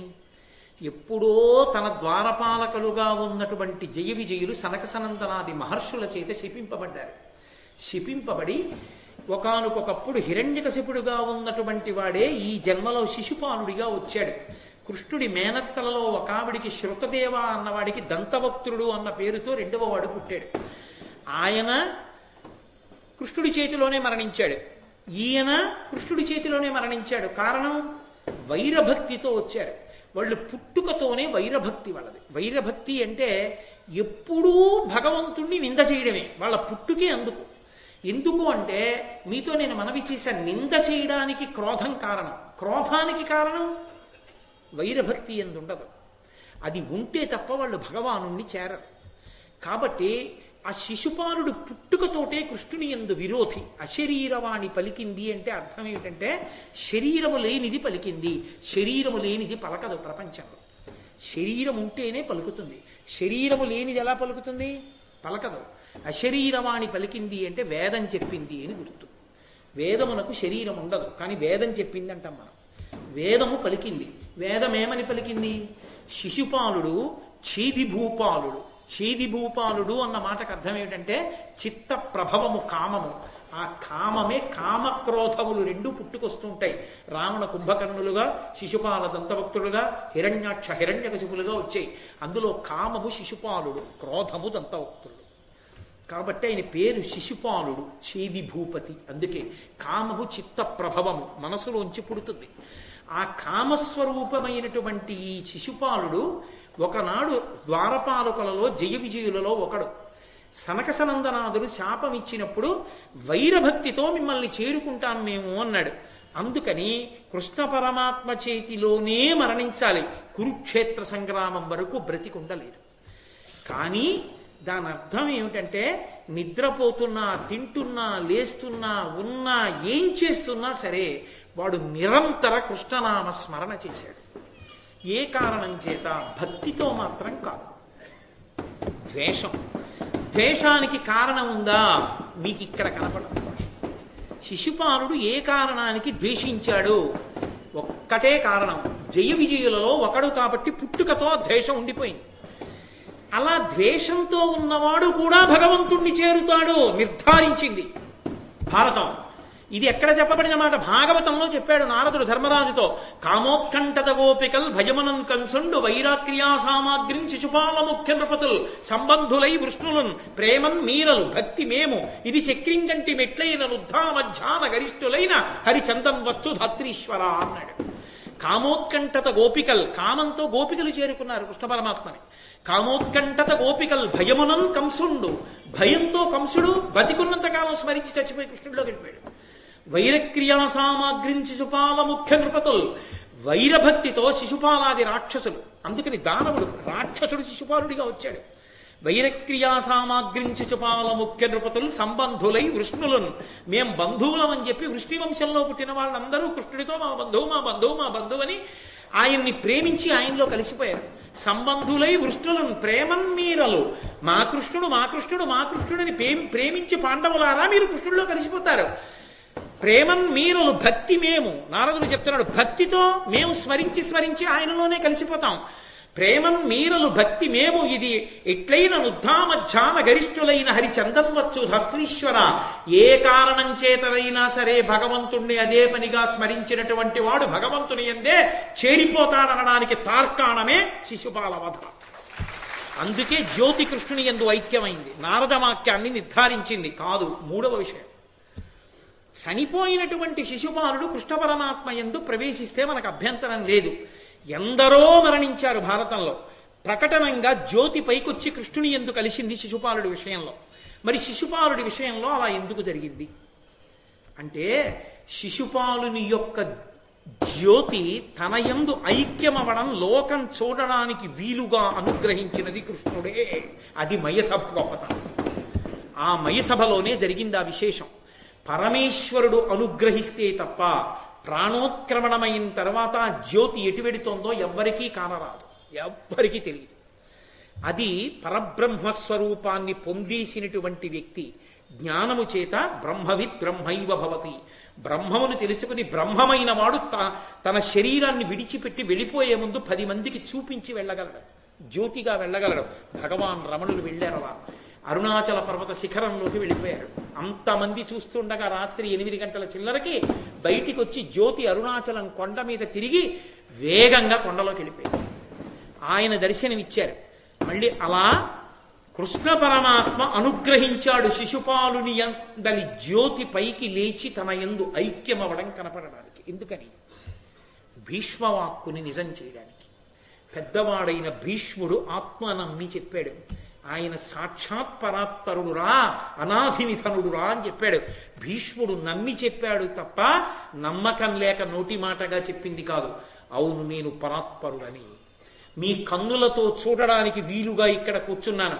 అగ్రపూజకి నాకన్నా యోగ్యుడు ఉండడు. ధర్మరాజు చేసిన పూజ చేత ధర్మరాజు ధన్యుడు, చూసి మీరు ధన్యులు అని లోకానికి నిరూపించడానికి అగ్రపూజలో ఆ జ్యోతి కృష్ణ పరమాత్మ యందు కలిసింది. ఇంత గొప్ప దర్శనాన్ని చూసి కూడా మారిన వారు ఉన్నారా సభలో? దుర్యోధనాదులు ఏమైనా మారారా? మారలేదు. అది లోకం యొక్క విశేషం. మూర్ఖత్వంతో పుట్టి మూర్ఖత్వం వదులుకోవడానికి సిద్ధపడని వాడికి పరమేశ్వరుడే కట్టెదుట ప్రమాణాన్ని చూపించినా వాడు నమ్మలేడు. కృష్ణుడొక్కడున్నాడటు వైపు చాలురా అని నమ్మలేకపోయాడు. పైగా కృష్ణుణ్ణి కట్టేస్తానన్నాడు రాయబారంలో. అది దుర్యోధనుడి అమాయకత్వం. అమాయకత్వం కాదు, తెంపరితనం, మూర్ఖత్వం కలిపురుషుని యొక్క అంశ. అంటే కురుక్షేత్రంలో జరగబోయే యుద్ధంలో కృష్ణుడు ఎటున్నాడో అటు విజయం సంభవిస్తుందని చెప్పకుండా చెప్పాడు. ధర్మ సంస్థాపన జరుగుతుందని, అధర్మం నశించిపోతుందని నోటితో చెప్పకుండా చెప్పినటువంటి ఘట్టం సభాప్రమంలో, మయసభలో, అగ్రపూజలో శిశుపాల వధ. ఇన్ని కారణముల చేత శిశుపాల వధ విశేషమైనటువంటి ఘట్టంగా చెప్పబడింది. అది వధకి సంబంధించిన ఘట్టమైనప్పటికీ ఆ జ్యోతి దర్శనము చేత కృష్ణ పరమాత్మ అగ్రపూజ అందుకున్న కారణం చేత అక్కడ ఆయన విశ్వరూప ప్రదర్శనాన్ని ఇవ్వనప్పటికీ భారతంలోనే అనేక చోట్ల విశ్వరూపాన్ని ప్రదర్శించాడు. కానీ అక్కడ మాత్రం నేను పరాత్పరుణ్ణని చెప్పలేదు. చెప్పకుండా శిశుపాలుని జ్యోతి తనయందు ఐక్యమవడం ద్వారా తాను పరాత్పరుణ్ణని నిరూపించాడు. చూసి అర్థం చేసుకున్న వాళ్ళు ధన్యాత్ములు. ఎవరు మనసులో ఆ భక్తితో నిలబడ్డారో ఆ భక్తితో నిలబడి చూసిన భీష్మ, ద్రోణ, కృపాచార్య, ధర్మరాజ, భీమ, అర్జున, నకుల, సహదేవ, వ్యాస, పైల మహర్షులందరూ కూడా, ఇటువంటి మహాత్ములందరూ కూడా తరించిపోయారు ఆ దర్శనం చేత. ఇంత చూసి కూడా అర్థం కాక ఇంకా కృష్ణుడు సామాన్యుడు అవతల పక్కన ఉంటే మాత్రం ఏ ఉరుగుతుందనుకున్న వాళ్ళు తమ అధర్మ ఫలాన్ని తాము వండుకుని తిని మరణించారు కురుక్షేత్రంలో. అందుచేతనే కురుక్షేత్ర యుద్ధానికి అంతటికీ కూడా సూచనగా ఎక్కడ ధర్మం ఉన్నదో, ఎక్కడ కృష్ణుడు ఉన్నాడో అక్కడ విజయం ఉంటుంది. పరిపూర్ణావతారమైన కృష్ణుడు పరాత్పరుడే. రామావతారంలో అలా తెలియదు. రాముడు నేను మనుష్యుణ్ణి, నేను ఈశ్వరుణ్ణి కానంటాడు. కృష్ణావతారం అలా కాదు, పరిపూర్ణావతారం తానెవరో తాను చూపిస్తుంటాడు. అలా చూపించినటువంటి అద్భుతమైన ఘట్టం శిశుపాల వధ. అందుకే పెద్దలు ఒక మాట చెప్తారు, శిశుపాల వధ గురించి వింటే భగవంతుడి యందు అనురక్తి కలిగి కొన్ని కోట్ల కోట్ల కోట్ల జన్మలుగా భగవంతుని భక్తికి దూరమై తిరిగిన వాడు కూడా భగవంతుడున్నాడని నమ్మి చేతులు ఒగ్గి నమస్కరించి ఆయన కృపకు పాత్రుడై ఇక నుంచైనా తన జీవన ప్రస్థానాన్ని మార్చుకునే అదృష్ట విశేషాన్ని పొందుతాడు అని. అంతటి సర్వోత్కృష్టమైన ఘట్టం శిశుపాల వధ.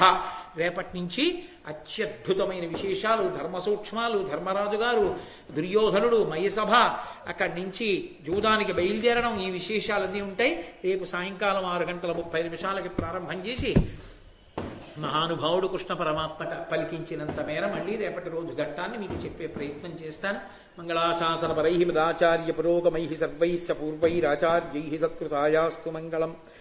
మంగళం కోసలేంద్రాయ మహనీయ గుణాత్మనే చక్రవర్తి తనూజాయ సర్వభౌమాయ మంగళం. ఉమాకాంతాయ కాంతాయ కామితార్థప్రదాయినే శ్రీగిరీశాయ దేవాయ మలినాథాయ మంగళం. కరచరణకృతం వా కర్మ వాక్కాయజం వా శ్రవణనైనిజం వా మానసం వాపరాధం విహితమభిహితం వా సర్వమేత్తక్షమస్వ. శివ శివ కరుణాబ్ధే శ్రీ మహాదేవ శంభో. సర్వం శ్రీ ఉమామహేశ్వర పరబ్రహ్మార్పణమస్తు. స్వస్తి.